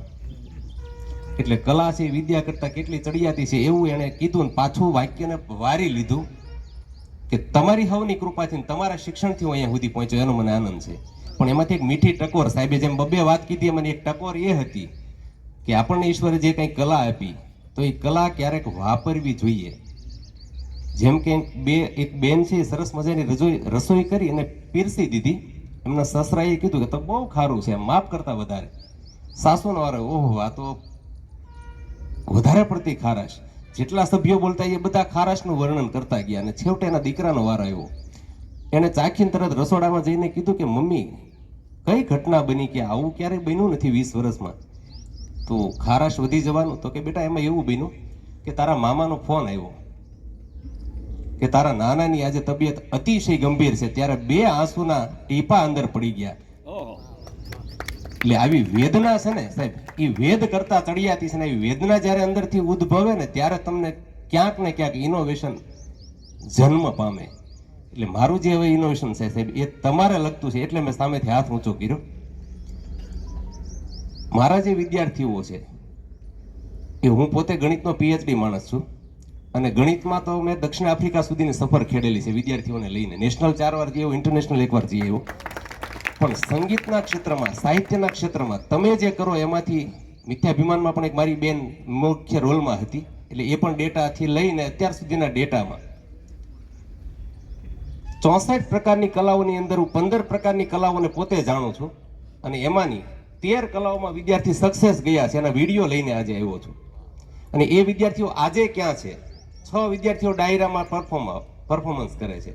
એમાં એક બેબી જેની 120 કેસેટ માર્કેટમાં છે, એમાં 30% મારા તબલા વગડેલા છે, અને તમામના ફોટોગ્રાફ્સ મેં ત્યાં વિડીયો સાથે બધું જ કમ્પ્લીટ છે.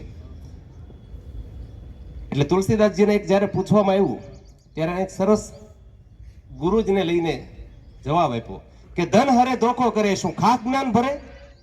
ધન હરે ધોખો કરે એ શું ખાક જ્ઞાન ભરે? પણ સાહેબ અમને ધન હરવાની કોઈની ઈચ્છા નથી.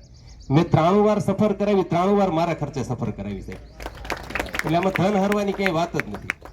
એટલે ધન હરે ધોખો કરે, શું ખાસ જ્ઞાન ભરે, પણ એ કીધું આ તો નેગેટિવ વ્યાખ્યા થઈ. તમે તો ઇનોવેટિવ માણસ ગણાવ, તમારે પોઝિટિવ વ્યાખ્યા કરવી જોઈએ. એટલે તુલસીદાસજીએ સરસ જવાબ દીધો કે આને જરાક આપણે પોઝિટિવ રીતે લઈએ તો સંશય હરે અને સંસ્કાર ભરે, એ જ સાચો ગુરુ ઠરે. તો આવા ગુરુજનો સાહેબ અહીંયા છે જે તમારા ઉપર કદાચ માઇક્રોસ્કોપ માંડીને મારી જેવા ઘણા અવલોકન કરનારા લોકો છે, જેમાંથી આ ઇનોવેશન જન્મે ને એના સહયોગથી અમે અહીંયા સુધી પહોંચીએ. હવે એ ઇનોવેશનમાં જે વિદ્યાર્થીઓ સાહેબ જિલ્લા લેવલે જીતે એમને અમારા ઝોનમાં લઈને જવાના હોય, ઝોનમાંથી જીતે અને સ્ટેટમાં લઈને જઈએ, અને સ્ટેટમાંથી જે જીતે એને છેલ્લા સ્ટેપમાં ડાયરોમાં લઈને જાઓ. અને મેં 22 વાર ડાયરાનું એન્કરિંગ કર્યું, પણ એક શરત સાથે કે પૈસા મને નથી દેવાના, પણ મારા 2 વિદ્યાર્થીઓને ગણપતિ વંદના પછી તરત રજૂ કરી દઈશ, અને એ 2 વિદ્યાર્થી પર પૈસા ઉડે એ પણ તમારા. એટલે વિદ્યાર્થી ઉપર આપણે પૈસા ઉડતા જોવા હોય તો વિડીયોનું બધું જ હાજર છે. અને છેલ્લે ગઈકાલે મોરારી બાપુની હાજરીમાં પાલીતાણા ખાતે પ્રોગ્રામ થયો, જ્યાં મારું લખેલું નાટક આજ કી નારી સબ પે ભારી રજૂ થયું. કલેક્ટર સાહેબને એ વિડીયો ક્યાંકથી શોર્ટ જોવા મળ્યો. એણે કીધું બેટા આ નાટક લઈને આવો, એટલે હું કલેક્ટર સાહેબને પણ એ બતાવી આવ્યો છું. અને એક વિનંતી છે, પાર્થ જેમ મને કહે છે એમ, કે તમારા ભવનમાં મને 12 મિનિટનું એકવાર નાટક ભજવવાનો જો મોકો આપવામાં આવે તો તમને જે વિદ્યાર્થીઓ જોવે છે, જેવા જોવે છે એવા જ મેં તૈયાર કર્યા છે એની સાબિતી આપવા માંગુ છું. અને 7 એક વિદ્યાર્થીની 7 અલગ અલગ કવિતાઓની રચના થઈ. એ આપ લાસ્ટ યર જે જિલ્લા ફર્સ્ટ બાળક આવ્યું હતું એ મારું હતું, એમની કવિતા પણ અહીંયા મારેલી છે. અને જે કંઈ આ 6 ડાયરાના કલાકારો, તમે કહેશો આ બાળકને એકલાને મોકલો, હું તમે કહેશો ત્યારે મોકલી આપીશ. આપણે એની કલાની કસોટી આપ કરી લેશો. એટલે અહીંયા સુધી જે કાંઈ તમારી જે સહયોગથી સફર થઈ એમાં થોડીક સફળતા છે એ આપના સુધી મૂકી. Thank you sir.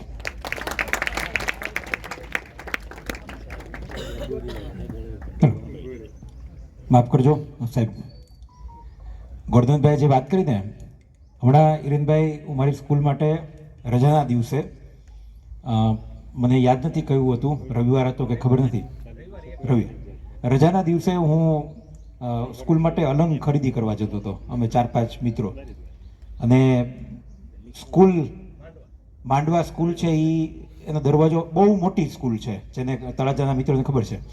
તો બહુ મોટી સ્કૂલ એટલે દરવાજો ખુલ્લો જોયો મેં.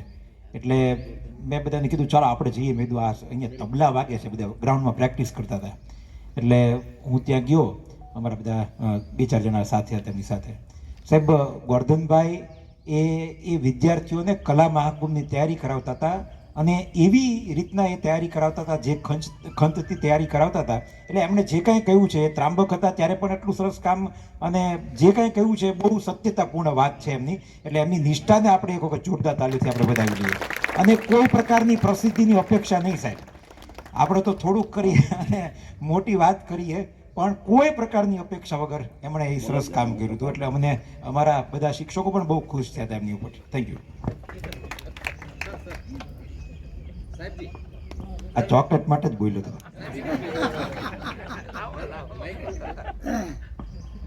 હા ગોરધનભાઈ, હા, હું પોતે ત્રાંબક પ્રાથમિક શાળામાં છું, પણ મારા વાઇફ છે માંડવા છે, અને એમના પ્રિન્સિપાલ સાહેબ અહીંયા હાજર સાહેબ ઊભા થાવ લ્યો. હા, એટલે અમે દર શનિ રવિ આખો દિવસ ત્યાં તૈયારી કરાવતા એ કલામાં સમયમાં, બાકીના દિવસો મારે. અને સાહેબ આ બધી તૈયારી સ્કૂલ ટાઈમ પછી કરાવું છું, મારી વાડીએ લઈ જઈને. તમે મારી વાડીએ આવજો, હું તમારી વાડીએ આવીશ. અને હું એકલો નહીં આવું, મારી પલટણ હોતી આવશે. એક વાત મારે 110 આંબા છે, 13 વર્ષ થયા, એની એક પણ કેરી વેચાણી નથી, મહેમાનો આવીને ખાઈ જાય.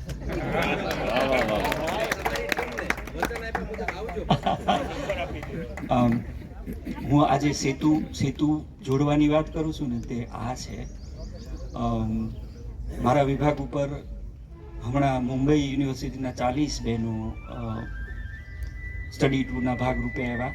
એ તો જાણે અમારા યુનિવર્સિટીના હતા, એટલે અમે એને તો સમજીએ. પણ ગુતાલ નામની એક સ્કૂલમાં પારસ કરીને મિત્ર કામ કરે છે, અને એ બધા 60 વિદ્યાર્થીઓને લઈને અમારું ભવન જોવા આવ્યો હતો.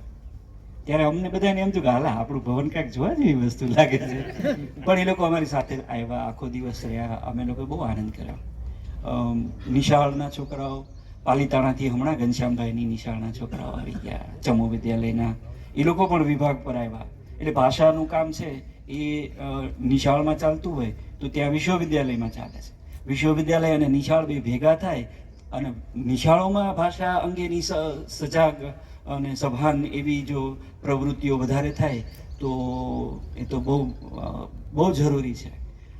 અમે લોકો હમણાં એક બીજો પ્રોજેક્ટ કરવાના છીએ ને, તે 9માથી માંડીને 12મા ધોરણ સુધીના ગુજરાતી ભણતા વિદ્યાર્થીઓ અને ગુજરાતી ભણાવતા શિક્ષકો એને 3 દિવસ એક જગ્યાએ ભેગા કરી અને ભાષા અને સાહિત્ય ભણાવવામાં કયા કયા પ્રશ્નો અત્યારે આવી રહ્યા છે એના વિશે વિચાર કરવાના છે.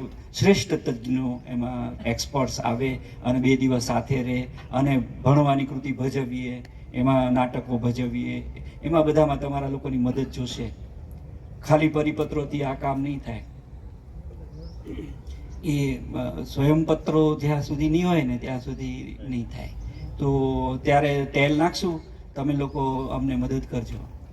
થોડાક છોકરાઓ જે ત્યાં ભણતા હતા ભવનમાં, એ લોકો થોડીક વાત કરે, પછી હું સહેજ એ લોકોના આત્મવિશ્વાસ, એ લોકોની સમજ અને એ લોકોની અભિવ્યક્તિ, જે માનસીબેને કામ કર્યું હતું છોકરાઓ સાથે, એ અભિવ્યક્તિ, એ 3 બાબતોને લઈને મેં જે થોડાક પરિણામો મેળવ્યા છે એની થોડીક વાત હું તમારી પાસે કરી દઈશ. આ બોર્ડ તો રોજ કવિતાના લખાય છે અમારે ત્યાં, અને કવિતાના બોર્ડ લખનારા છોકરાઓની 4 પેઢી થઈ ગઈ છે. એટલે એક જાય એની પાછળ બીજું તૈયાર થઈ ગયું હોય, બીજું જાય એની પાછળ ત્રીજું તૈયાર થઈ ગયું હોય. એ લોકો જે કવિતાઓ લખે છે એ કવિતાઓ એ પોતે પસંદ કરે છે. દાખલા તરીકે અત્યારે મારી પાસે 2 કવિતા આવી ગઈ છે, એક માનસીએ મને મોકલી ને બીજી મૌલીએ મોકલી. એ 2 કવિતાઓ આજે જે એમણે લખી છે એમાં એક બપોર વિશેની કવિતા છે અને બીજી કંઈક પંખી વિશેની કવિતા છે. હવે એ કવિતાઓ હું એમને નથી આપતો, એ એમની ચોઈસ છે. મેં એમને ખાલી એટલી સલાહ કરી કે એટલી સૂચના કરી કે આપણા ભવનના બોર્ડ પર છાજે એવી કવિતા તમારે મૂકવાની. એટલે પછી કેવું થયું કે જે અંગત ગમા અણગમા હોય કે કવિને ખુશ કરવાની કોશિશ હોય, એવું બધું નીકળી ગયું એમાંથી. કેવળ કવિતા કેન્દ્રમાં રહી. કવિતા પણ પાછી કેવી રીતે કેન્દ્રમાં રહી કે ઋતુઓ પ્રમાણે. જો હમણાં તમે અમારા ફેસબુક પેજ ઉપર જોજો તો નકરી વસંતની કવિતા પાસે. હમણાં એ લોકો વસંતની વાહે પડી ગયા અને કાલે હતી આ ડાળ જાણે કે રસ્તા વસંતના, ફૂલો એ બીજું કંઈ નથી, પગલા વસંતના વગેરે. ટૂંકમાં ઋતુઓ અને તહેવારો અને આપણી આસપાસના ઘટનાઓ છે એ બધી ઘટનાઓ કવિતામાં ઝીલાઈ હોય તો એ કવિતા બોર્ડ ઉપર મુકાય અને બોર્ડ ઉપરથી તરતી થાય તો આવા માઇક્રોસ્કોપમાં ક્યાંક આવી જાય. તો એ ચેપી વસ્તુ છે અને એનો ચેપ લગાડવાનો છે. એમાં બીવાનું નથી. એ ચેપમાં એમાં કોઈ રસી મુકાવી પડે એવું નથી. પણ આ તો આમાં કઈ છે જ નહીં. આપણી પાસે બોર્ડ તો હોય જ છે. ખાલી જગ્યાઓ કેવી રીતે ભરાય એ જ ઇનોવેશન છે મારી દ્રષ્ટિએ. અને ખાલી જગ્યા કેવી રીતે રખાય. ઓકે ઋતુંભરા, તમે લોકો કંઈક વાત કરો. હે ને, તમે શું કરતા હતા ભવનમાં એ વાત કરો. અમારા વખાણ ન કરતા, પણ તમારું શું થયું એ કહેજો. આ તો વહી ગઈ હતી પછી મળી જ નથી, આવી જ નથી કોઈ દી. એટલે જાહેરમાં અત્યારે પહેલા તો એને હું ઠપકો આપું છું કે એ આવી જ નથી અને હજી નથી આવી. કેમ નથી આવી અમારા ભવનને એ હારવાર કહી દે.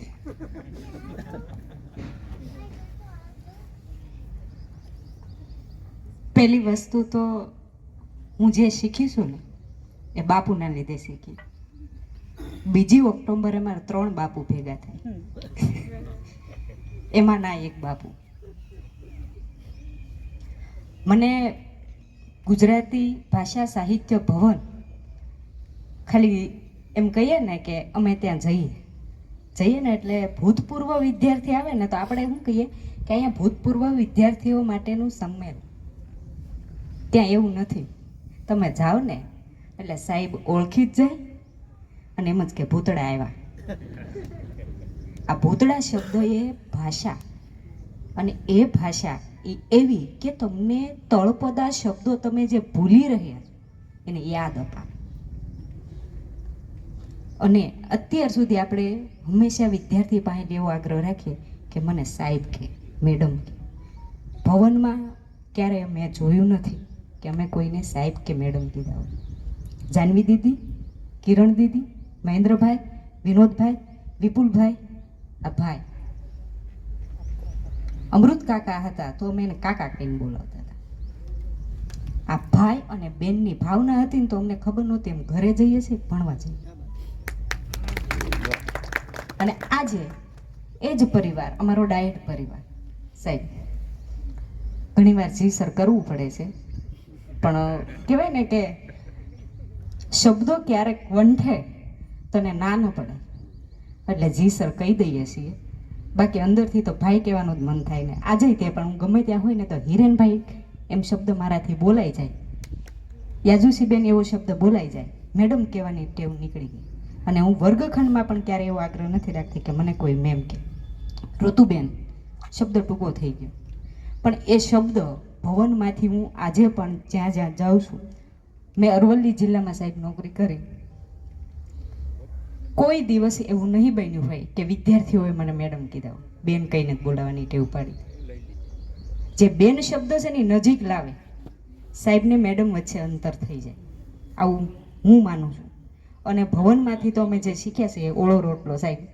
આજે એક અમારો સ્ટોલ નખાયો છે એટલે એ વસ્તુ હું વારંવાર છે એ માટે છે, એના માટે એમ થાય કે મને ક્યારેક કોઈક બીજી પ્રવૃત્તિ કરવાનો મોકો મળે તો એ મોકો ગોતતી હોઉં છું. અને આજ એ જ વસ્તુ છે એ અહીંયા સુધી રાખીએ. અને ભવનમાં નથી આવતી તો એના માટે હું માફી માગું છું, પણ એ ભવનના શબ્દો છે એ વારંવાર મારા વિદ્યાર્થીના વર્ગખંડમાં છે એ ગુંજતા હોય છે. એના માટે હું સ્પર્ધા પણ કરતી હોઉં, અને એના માટે હું એવું કહું કે તમારું આ ચિત્ર, આ તમારી લખેલી કવિતા એ ત્યાં સુધી જશે કે તમે પણ તમને વાંચીને થશે કે મેં આવા શબ્દો લખ્યા હતા. તો હા, તો શિક્ષક અને શિક્ષણ એની સાથે છે એક ભાષા ભવન છે એ હંમેશા જોડાયેલું રહ્યું છે. Thank you sir. આ લોકોને બોલાવવામાં એક જોખમ એ છે કે એ બધા પછી અમારી જ વાતો કર્યા કરશે. એમની હારે પ્રક્રિયા શું થઈ ને એ વાત તમારે કઢાવી હોય તો અત્યારે હું આ પરંપરામાં હવે અટકાવી દઉં છું અને હું વાત કરું છું. કેમ કે એ લોકો અમારા સાહેબ મહેન્દ્રભાઈ કરશે. કામ શું થયું છે ને એ નહીં આવે. અને મને એમાં રસ છે કે હું તમને થોડુંક એવી વાત જણાવું કે જેમાં તમને રસ પડે. દાખલા તરીકે છેલ્લી વાત કરી દઉં. અત્યારે હું આ 2 અંક લાવ્યો છું મારી સાથે. પ્રતિબિંબ નામનું અમારું સંસ્થાનું મુખપત્ર છે. એમાંનો જે પહેલો અંક છે એમાં એનું શીર્ષક છે એકમાંથી અનેક. અને એ છે ને રાજસ્થાનના એક બહુ મોટા લેખક કેવા દેથા, પ્રવીણભાઈ દેથા, કહું તમને નામ મને અત્યારે સ્મરણમાંથી નીકળી ગયું. હા, એનું નામ છે વિજયદાન દેથા. રાજસ્થાનના મેઘાણી છે વિજયદાન દેથા. અને ખૂબ લોકકથાઓ એમણે લખેલી. એમની એક લોકકથા હતી દુવિધા નામની. એ લોકકથા અમે ક્લાસમાં વાંચી ને પછી એમાંથી એનો અંત હતો ને એ જરાક અમને એમ થયું કે આમાં તો કંઈક ઇનોવેશન કરવા જેવું છે. એટલે અમે વિચાર્યું કે હવે વાર્તા કહેવાનો સમય નથી કહેતો, પણ વાર્તા એવી હતી કે એક ભૂત છે ને એ એક નવોઢાના પ્રેમમાં પડી ગયું અને એ નવોઢાની સાથે એ ભૂત જે પતિ હતો એનો એ પરદેશ કમાવા ગયો એટલે પતિનું રૂપ લઈ અને એ નવોઢાની હારે રહેવા માંડ્યો. અને તમારે પહેલી નામની જે ફિલ્મ છે ને એ આ વાર્તા ઉપરથી બનેલી છે. તો પછી એની હારે રહ્યો અને એનાથી એક બાળક થયું. અને પછી ઓલો આવ્યો કમાવા ગયો તો એ ઓરિજિનલ પતિ. તે ઓરિજિનલ અને ભૂત બે ભેગા થયા અને હવે નક્કી કેમ થાય કે આમાં કયો સાચો છે, કેમ કે બે દાવો કરે કે આનો પતિ તો હું છું એમ. એટલે પછી એક ભરવાડ કોઠા ડાયો હતો એ આવ્યો ને એણે કીધું કે જે આ છોકરીને ખૂબ પ્રેમ કરતો હશે ને એ આ મારી મશકમાં છે ને એ હમાઈ જશે. એટલે પેલું ભૂત છે એ એ મશકમાં હમાઈ ગયું, એટલે ભરવાડે એને ઉપર મારી દીધું બુજ, અને એને પાણીમાં વહેતું કરી દીધું. એ વાર્તા ત્યાં પૂરી થઈ. મેં કીધું કે આ વાર્તા અહીં પૂરી થાય તો ક્યાંક શરૂ થાય. કીધું હવે પેલી જે બાળકી છે એની વાર્તા ન થાય? હવે જે પેલો પાર હતો અને આવ્યો એની વાર્તા ન થાય? હવે પેલી જેને હવે ખબર પડી છે કે એની સાથે જે રહેતો હતો એ તો એક પ્રેતાત્મા હતો, એની વાર્તા ન થાય? અને હજી ચોથી કે એ ઓલી જે પૂરી દીધી છે તણાતી નદીમાં નીકળી અને ક્યાંક બીજે જાય તો એ કોકના હાથમાં ન આવે? ક્રિએટિવ થિંકિંગ અને ક્રિટિકલ થિંકિંગ એ જો બાળકોમાં આપણે સૌ હોય તો આવી થોડી કસરતો આપવી જોઈએ. અમે આ કસરત આપી એના ભાગરૂપે 19 છોકરાઓએ વાર્તા લખી. કોઈ કે ઓલા ભૂત ત્યાં નીકળ્યું એની લખી, કોઈ કે ઓલી બાળકીની લખી, કોઈ કે ઓલી માની લખી, કોઈ કે ઓલા બાપની લખી. એકમાંથી અનેક. ઇનોવેશનનું કામ એકમાંથી અનેક કરવાનું છે. પ્રેરિત કરવાના છે બાળકોને, એ લોકોને ઉશ્કેરવાના છે, એ લોકોને સક્રિય કરવાના છે. પછી ભલે એમની સર્જકતા છે એ તો પોતપોતાના સ્કેલની હોય, પોતાના કદની હોય, પોતપોતાના સ્તરની હોય. ક્યારેક આપણે ન ધાર્યું હોય એવું એમાં આવે. આપણા બાળકો હંમેશા આપણા કરતાં હોશિયાર હોય, અને આપણે વિચારતા હોય ને એનાથી 3 મીટર વધારે વિચારતા હોય છે. એટલે એક આ તમને દેખાડવા લાવ્યો તો એકમાંથી અનેક. મારે માટે ઇનોવેશન એટલે એકમાંથી અનેક. અનેકમાંથી એક છે ને એ કોઈ પ્રકારનું પતન છે. આપણે બધાયના ઉડ્ડયનનો વિચાર કરશું ને તેથી બહુ મજા આવશે. એક આ બીજી ચોપડી છે, આ તો બહુ જ રસપ્રદ છે. આનું નામ અમે રાખ્યું છે લખવું. એટલે એમાં છે ને અમે લોકોએ એક દિવસ ક્લાસમાં એમ જ વિચાર કર્યો કે એલા તમે લોકો વાડીએ કામ કરો તો કે ખેતરે કામ કરો તો કે તમે લોકો ઢોર ચારો તો કે ઢોર ચારવાની વાત આવી ને એમાં તો જે ગુલશન થઈ ગયું આખું. કેમ કે એમાં કેટલા બધા છોકરાઓના સીમમાં ઢોર ચારવાના અનુભવ હતા. મેં કીધું કે તમે બધા લખી આવો. બધા લખી આવ્યા. કોકની ભેંસ છે એ પાણીમાંથી નીકળે જ નહીં, તેને કાઢવા હાટું જાણે બથોડા ભર્યા હોય. કોઈક ભેંસ હોતું જે ઠેકડા મારતું હોય. કોકે છે તે ભેંસના શિંગડામાં પોતાનું દફતર ટીંગાડ્યું હોય. કોકે ગણિતના દાખલા ભેંસના પેટ ઉપર કર્યા હોય. સોન પાળીતા કૂતરા, પાળીતા બિલાડા, પાળીતા બકરા, આ બધાની સાથે પણ બાળકોની એક દુનિયા હોય છે. આ ચોપડીમાં એ બાળકોની એવી દુનિયા આવી છે. અને હું અત્યારે એની અનુક્રમણિકા વાંચું ને તમને કહેતો જાઉં ને કે આમાંનું કયું લખાણ ગુજરાતી સાહિત્યના કયા પ્રસિદ્ધ સામયિકમાં પ્રગટ થયું છે, તમે કોલર ઊંચા કરી દો સાહેબ. નવનીત સમર્પણથી માંડીને પરબ, નવનીત સમર્પણ, શબ્દ સૃષ્ટિ, જલસો, એતદ, એક સામયિક એવું નથી ગુજરાતી ભાષાનું જેમાં આ છોકરાઓના અહીંયા લખાયેલા લેખો, નિબંધો પ્રગટ ન થયા હોય. 8 છોકરાઓના નિબંધો પ્રગટ. લખવાનું ક્યારે જેણે ભૂતકાળમાં કર્યું જ નથી એવા છોકરાઓ લખી રહ્યા છે. અને લખી રહ્યા છે એટલે પરબ જેવા સામયિકમાં છપાય એવું લખી રહ્યા છે. આપણે કંઈ એમને હાથ પકડીને લખાયું નથી. આપણે તો એક વાતાવરણ ઊભું કર્યું છે લખવા માટે. નિબંધન નામે એક પુસ્તક, જનક ત્રિવેદી નિબંધ સ્પર્ધા 2 વર્ષથી થાય છે. એ 2 વર્ષથી જે નિબંધ સ્પર્ધા થાય છે એમાં આ બાળકો 7-7ની સંખ્યામાં, જો 16 નિબંધો પસંદ થયા હોય ને શ્રેષ્ઠ, તો એમાંથી 8 છે એ આ છોકરાઓના છે. તો એ લોકો લખી રહ્યા છે. તમે કેવા વિષયો ઉપર. હમણાં શાક માર્કેટમાં લઈ ગયા હતા અમે ગયા વર્ષે. શાક માર્કેટમાં અમે ગયા ને તો અમે ટીમ પાડી દીધી 8 છોકરાઓની. સવારમાં ગયા અમે વહેલા શાક માર્કેટ, મેઇન શાક માર્કેટ. સામાન્ય રીતે હવે આપણે લોકો એટલા બધા ડરપોક થઈ ગયા છે ને કે અમારા કેટલાક મિત્રો જે 10મા ધોરણમાં ભણાવે છે ને એ એમ કે સાહેબ અમે છે ને પ્રવાસમાં નથી લઈ જતા છોકરાઓને. એ ધંધો ન કરાય. પાઠ એ જ પ્રવાસ. એ કેટલો બધો હરેરી ગયો છે એવડો એ માણસ, તમે વિચારો. એ કે પાઠી જ પ્રવાસ ધંધો ન કરાય. અમે લોકો વળી વળીને યુધિષ્ઠિર જેમ જુગારમાં પડતા હતા ને એમ અમે વળી વળીને પ્રવાસમાં પડીએ. અમે અંગત રીતે હું એવું માનું છું કે પ્રવાસ છે ને એ શ્રેષ્ઠ ઇનોવેશન છે. અને એના પણ મારી પાસે દાખલાઓ છે, અનેક દાખલાઓ છે. શાક માર્કેટમાં અમે ગયા ને તો અમે લોકો એમને કામ સોંપેલું કે તમારે છે ને ફિલ્મ બનાવવાની. ફિલ્મ મેકિંગ અને રીલ બનાવવા વાળો મામલો અત્યારે તો અપૂર જોશમાં છે. આપણે તો બધા રીલના સમયમાં છે.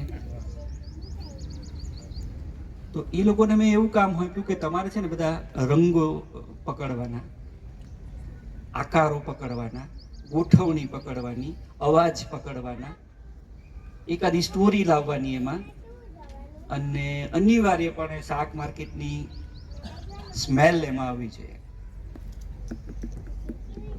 શાક માર્કેટમાં આપણે બધા જઈએ તો આપણે કોમન અનુભવ છે કે આપણે 2-3 છીકું ખાઈ પહેલા, કેમ કે એટલી બધી મરચાની ને બધી સ્મેલ હોય. ફિલ્મમાં સ્મેલ કેવી રીતે આવે? દ્રશ્ય કળા છે એમાં ગંધ કેવી રીતે આવે? તો એ છોકરા મૂંઝાણા કે સાહેબ આમાં ગંધ કેમ આવે? મેં કીધું એ મારો પ્રશ્ન નથી, એ તમારો પ્રશ્ન, તમારે લાવવાની. હવે એ ધંધે લાગ્યા છે બધા, અને એ લોકો જે ગંધ, એમની ફિલ્મમાં ગંધ નામનો એક અનુભવ છે, એ લાવવા માટે એ લોકો જે મથ્યા છે એના મારી પાસે ડોક્યુમેન્ટ છે. અમે ગુજરીમાં ગયા હતા, રવિવારે ભરાય ને, ઢગલા કપડાના આંબા ચોક અને ગામનું તળાવ ને એ આખો વિસ્તાર અમે કવર કર્યો. અને અમે ગુજરીમાં ગયા, ત્યાં ટીમ આમ હતા તમે બધા ને, એમાં તૃપ્તિ લોકો હતા. તો ગુજરીમાં અમે ગયા ત્યારે પણ અમે આવી સ્ટોરીઓ ભેગી કરી કે ચલો આ લોકો અહીંયા કેમ બેઠા છે, આ લોકોની એવી કઈ સ્થિતિ છે કે એ લોકો બીજા નંબરનો માલ વેચે છે, 40 રૂપિયાના 3 ટી-શર્ટ હું કામ વેચે છે.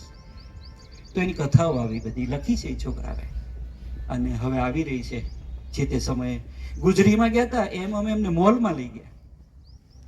ગુજરીનો હાવ હામો છેડો મોલ તો હવે હમણાં તો ભાવનગરમાં પ્રવાસનું સ્થળ થઈ ગયું છે. હવે ઘણી વાર હું નીકળું તો છોકરાની લાઈન ઊભી હોય બધા મોલમાં. મને વાંધો નથી, એમાં બધા મજા કરવાના બહુ છે. ઓલા પગથિયે ઉભા રહી જાય એટલે ઉપર હોય જોઈ, પાછું હેઠું હોય ખવાય. છોકરાઓને એમાં બહુ મજા આવે. એક સોફ્ટી કવડાવી દે એટલે ખુશ. મોલમાં એ લોકો પોસ્ટ મોડર્નિઝમ શું છે, અનુઆધુનિકતા શું છે, મહેશ એ શીખ્યા. માર્કેટ શું છે, બજાર શું છે, ભાવ શું છે, અને હું કામ આ લોકો 500 રૂપિયાના એક ટી-શર્ટ લ્યો તો 2 ફ્રી આપે છે. એ આપણા માસી બંધ દીકરા થાય છે. એ બધી તપાસ કરી. ડેકોરેશન શું છે, હે ને, ગોઠવણી, પ્રલોભનો શું છે, આકર્ષવા માટે, ગ્રાહકને આકર્ષવા માટે એ લોકો કેવા કેવા પ્રકારના શો ઓફ કરે છે, આ બધું એમાં આવ્યું. એવું બધું ઘણું છે. પણ મારે તમને કહેવું છે એવું કે તમે થોડાક સક્રિય થાવ અને સહેજ ચીટીઓ ભરો ને તો છોકરા તો હણહણતા હોય છે. એ ઘટમાં ઘોડા થનગને આતમ વિંજે પાક, અણદીઠાને દેખવા ને અણતગ લેવા તાગ. એમ હવે આપણે એને કંઈક નહીં તાર નથી જોવાનું, બારી બંધ કરી દે, સાનામાનો બેટ, તને ખબર ન પડે, મૂંગો રે ત્યાં સુધી તો ઠીક છે. આપણે તો પાછા એટલા બધા લાક્ષણિક ભાષા મૂંગી નો રે એમ.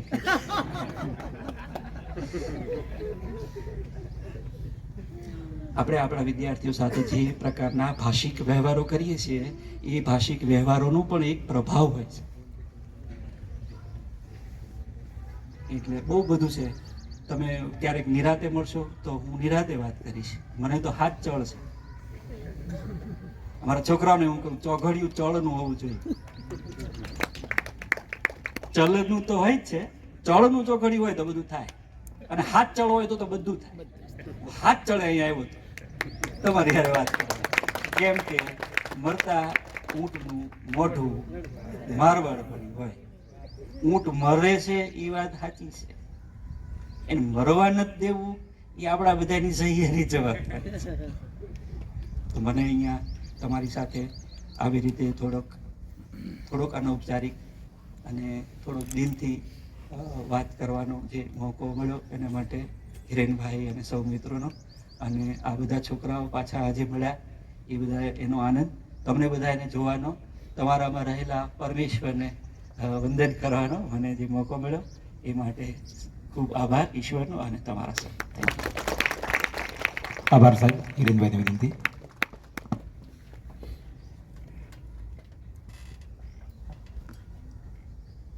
અમને પણ સાહેબ હાથ ચળ હતી એટલે બોલાવ્યા હતા આપને.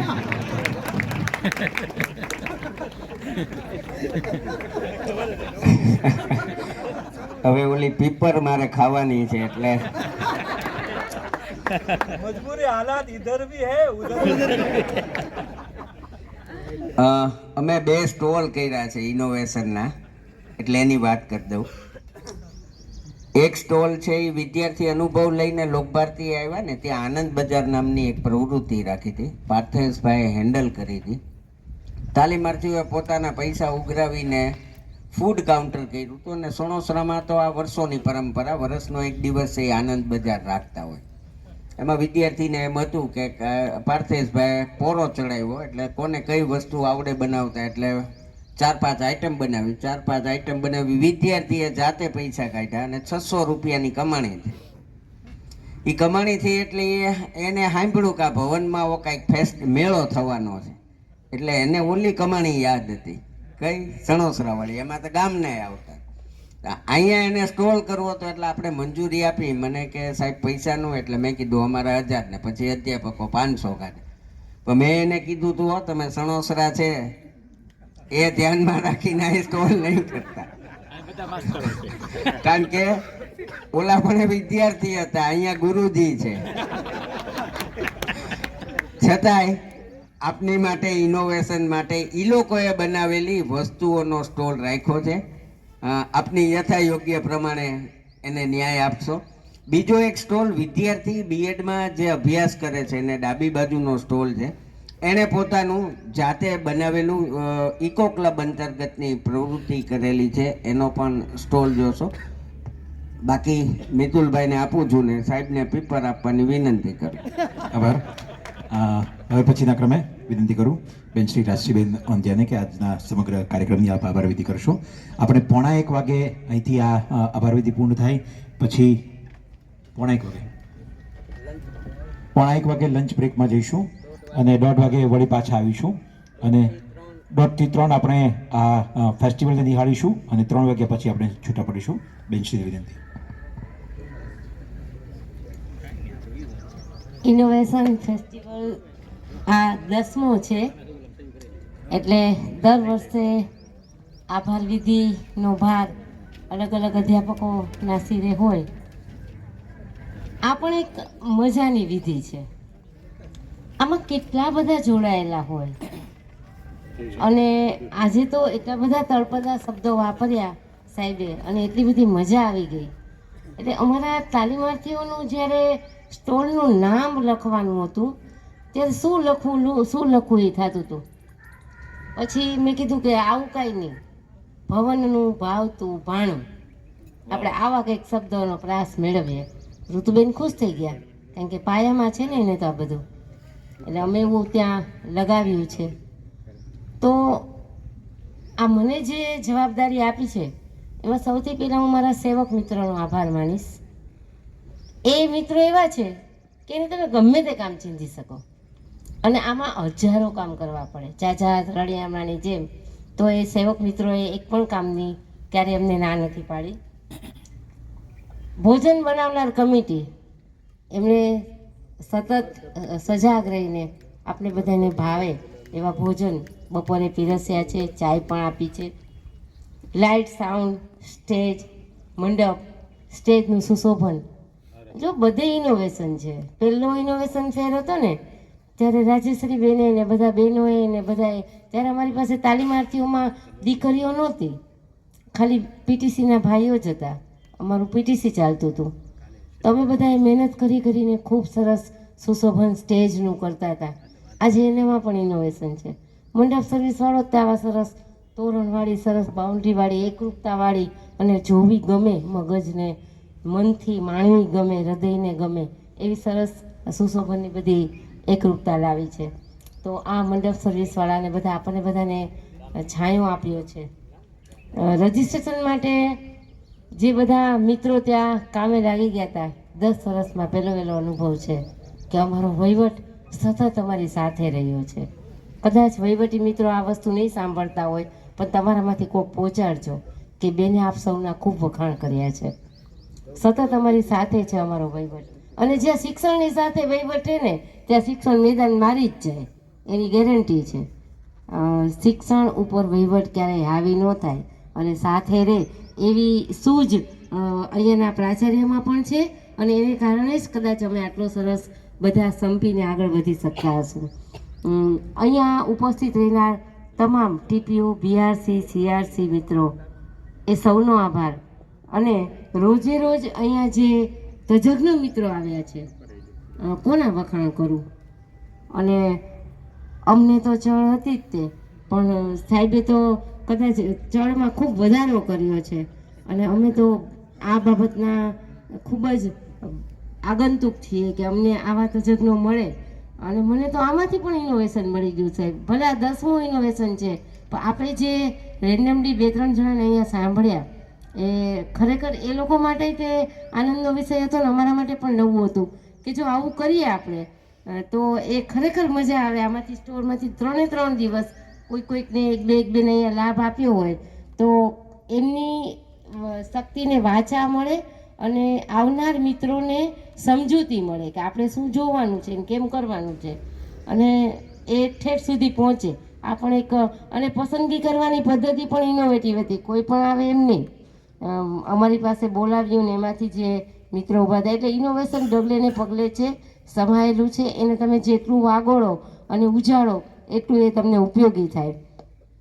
બીએડના તાલીમાર્થીઓનો આભાર એટલા માટે માનવો પડે કે હવે અમારા પરિવારના સભ્યો છે, એટલે આમ આભાર ન માનીએ તો ચાલે, પણ 5 દિવસ પહેલાં જો તમે આ જે મેદાન ઉપર બેઠા છો ને ત્યાં આંટો મારવા આવ્યા હોત ને તો ખબર પડત કે આ ઉજળા વનમાં કેવી રીતે ઇનોવેશન ફેસ્ટિવલ કરશે.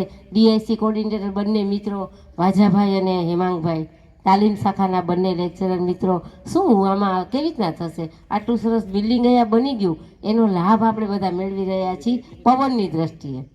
આ મેદાનમાં એટલો બધો પવન હોય દર વર્ષે ઇનોવેશન ફેરમાં. આ વખતે આ બિલ્ડિંગે પવન થોડો રોકી લીધો, અને હવે અમારી તો એવી માંગ છે કે ભટ્ટ સાહેબ હજી 2 વર્ષ અહીંયા પ્રિન્સિપાલ તરીકે છે, એકાદી ગ્રાન્ટ સરકાર પાસે માગી અને અહીંયા કાયમી સ્ટેજ કરી દો ને, એટલે અમારે આના ખર્ચા ન કરવા એમ.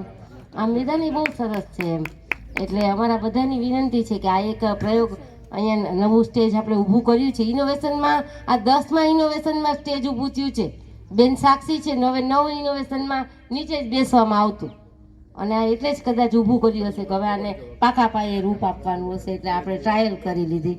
તો બીએડના તાલીમાર્થીઓએ આવું સરસ અહીંયા દ્રઢીકરણનું કામ કર્યું. હું શિક્ષક છું, તાલીમમાં જે ઉજાગર કરીને આવ્યા હતા એને જીવનમાં મૂર્તિમંત બનાવવા માટે, વ્યવહારુતા લાવવા માટે અહીંયા સરસ મજાનો સ્ટોલ ઊભો કર્યો, અને આટલું સરસ આ મેદાનને સજાવી દીધું. એક પથરો, એક પાણકો જેને કહીએ એ આપણા પગમાં ન વાગે, એટલે એ લોકોએ બધી મહેનત કરી છે સફાઈની.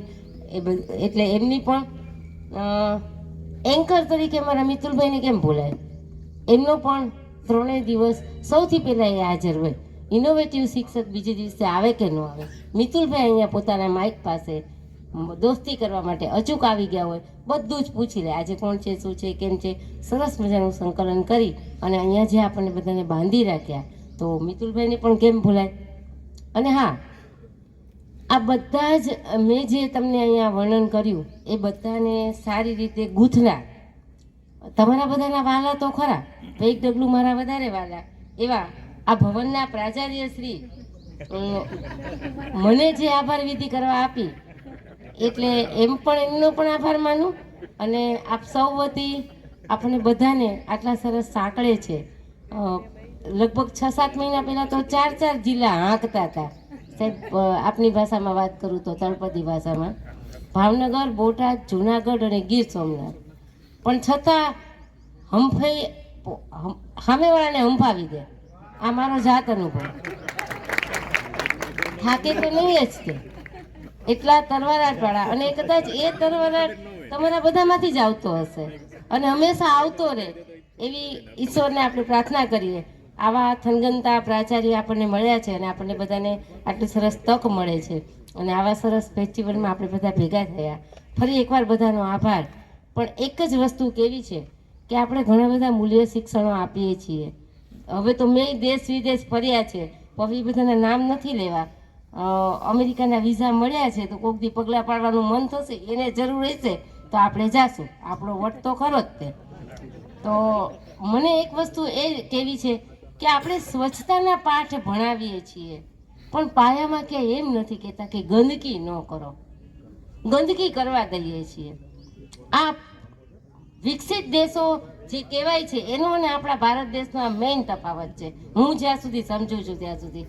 એ લોકો જાહેર સ્થળોએ જ્યાં જ્યાં ગંદકી થાય એ ગંદકી જ ન થાય એવા પગલાઓ લે છે અને એ રીતે તૈયાર કરે છે અહીંયાના નાગરિકને. આપણે આપણી શાળાના બાળકોને એવા તૈયાર ન કરી શકીએ કે તારા થકી સમાજમાં, તારા ઘરથી શરૂ કરીને તારા વ્યક્તિત્વમાં ક્યાંય પણ એક પણ જાતની ગંદકી ન પ્રવેશે. એ લોકોને ગંદકી કરવા દો છો ને પછી સમિતિઓ રચો છો સ્વચ્છતાની, એને ઇનોવેશન ન કહેવાય. હવે એ બાબતમાં વિચારો કે આ ગંદકી જ ન કરે એના માટે આપણે શું શું કરીશું અને એને ક્યાં ઉપયોગી થશે. ગંદકી કરતાં બંધ થશે. જ્યાં કુદરતી ગંદકી છે એ વાત અલગ છે, પણ જ્યાં તમારી રૂટીન ગંદકી છે ત્યાં બાળકને સતેજ કરો અને બાળક સતેજ થશે તો આવતીકાલનો નાગરિક સતેજ થશે. બાકી અત્યારના પાકા ઘડે કાંઠા ન ચડે. ગમે એવી સગવડતા તમે આપો એ ગંદકી કરશે જ તે. આપણી પાસે જે ભાવિ બાળક આવે છે એને એવા પાઠ શીખવો કે તમારે રિસેસમાં ગંદકી કરવાની, પછી સમિતિ રચાયેલી હોય એ નીકળે અને ગંદકી સાફ કરે એટલે પાછું મેદાન છે એ રળિયામણું થઈ જાય. એમ નહીં, એને એવા પાઠ શીખવો કે એના થકી બીજાને એ રોકી શકે કે ભાઈ આ વસ્તુ કરવાની નથી. એ પછી ગંદકીઓના પ્રકાર 1000 છે અને માટે જ સ્વચ્છતા જળવાતી નથી. તો સ્વચ્છતા જાળવવા માટેનું આ એક બેઝિક મૂલ્ય છે, એને આગળ લઈ જજો. આભાર વિધિ કરવાની તક આપી એમાં પણ આટલું કહેવાનું મન થઈ ગયું એટલે કીધું. આપણા બધાનો એક સમૂહ ફોટો પણ લેવાનો છે. તમારા બધાના ફીડબેક ફોર્મ અહીંયા જમા કરાવજો અને સાથે TADA ફોર્મ જમા કરાવજો. ત્યારે જ તમને તમારા પ્રમાણપત્ર તમે અહીંયા ઉપસ્થિત રહ્યા હતા એનો મળ્યો હતો. આજના આ દિવસે સૌથી મોટા 2 તાલુકા મહુવા જ્યારે અહીંયા ઉપસ્થિત છે ત્યારે જે શરૂઆત મહુવા અને તળાજા કરશે એ કદાચ બાકીના નાના નાના જે છે ઘોઘા અને વલભીપુરની બધા એનું અનુકરણ કરે એવી વિનંતી સાથે બંને તાલુકાના શિક્ષક મિત્રોનો પણ ખૂબ ખૂબ આભાર અને સાથે તમામનો આભાર.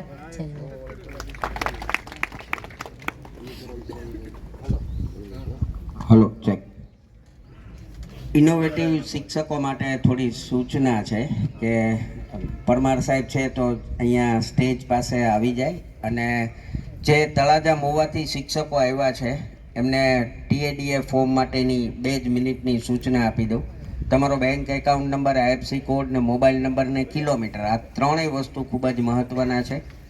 જો તમારી મુસાફરી 12 કલાક વધારે થતી હોય તો જે DA છે એનો અડધું DA અને 12 કલાક કરતાં વધારે થાય તો અડધું DA તમને મળવા પાત્ર છે ને ભોજન આપીએ છીએ. એટલે કે ભાવનગર Y કેટેગરીમાં છે એટલે 700 રૂપિયા DA છે તો અડધું DA 350 થાય. પણ તમને ભોજન આપતા હોવાથી 50%ના 50% થાય એટલે કે 175 થાય. એ 175 ક્યારે મળે? ટોટલ જર્ની 12 કલાક ઓનવર્ડ થતી હોય તો, નહીતર 175ના પાછા 50% એટલે કે ટોટલના 700ના 25% તમારે છે એ ઉગાડવા પડે. ન ફાવે તો તમે DA છે એ ગમે એ લખશો, અમે તમારું એ અમારા વહીવટી સ્ટાફ છે એ એડજસ્ટ કરી લેશું. બીજું કે બેંક એકાઉન્ટ, IFSC કોડ અને મોબાઈલ નંબરને અંતર જરૂરી છે. ફોર્મ ભરાઈ જાય પછી પાછળ જે QR કોડ આપેલો છે એનાથી તમારે ડેટા એન્ટ્રી કરવાની છે. 3 વસ્તુ તમારા જે ટેબલે તમારું રજિસ્ટ્રેશન થયું હતું એ રજિસ્ટ્રેશન કાઉન્ટર ઉપર 3 વાગ્યા પછી તમારો દાખલો, ફોર્મ અને તમારું મૂલ્યાંકન પત્રક લેવામાં આવશે. 1:15 વાગ્યાથી 1:30 વાગ્યા સુધીનો લંચ છે. 1:30 વાગ્યા પછી તમામ સ્ટોલો તમારે જોવાના છે અને નિર્ણાયકો પણ ત્યાં સાથે તમારી સાથે જોવામાં આવશે. એટલે શિક્ષક મિત્રો ભોજન અર્થે જશે અને ઇનોવેટિવ શિક્ષકો સ્ટેજ પાસે આવશે.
તમે ત્યાં આવી ગયા અહીંયા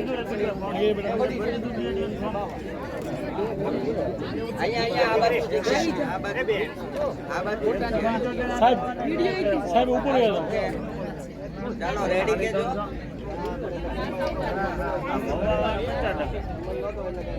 તમે સેજ ઉપર સ્ટેજ ઉપર આવી જાઓ. જિલ્લા અને તાલુકા એમ લખ્યું જ નહીં કે એકમાં હું જાઉં છું. યસ, મને ખબર છે. આવી ગયા.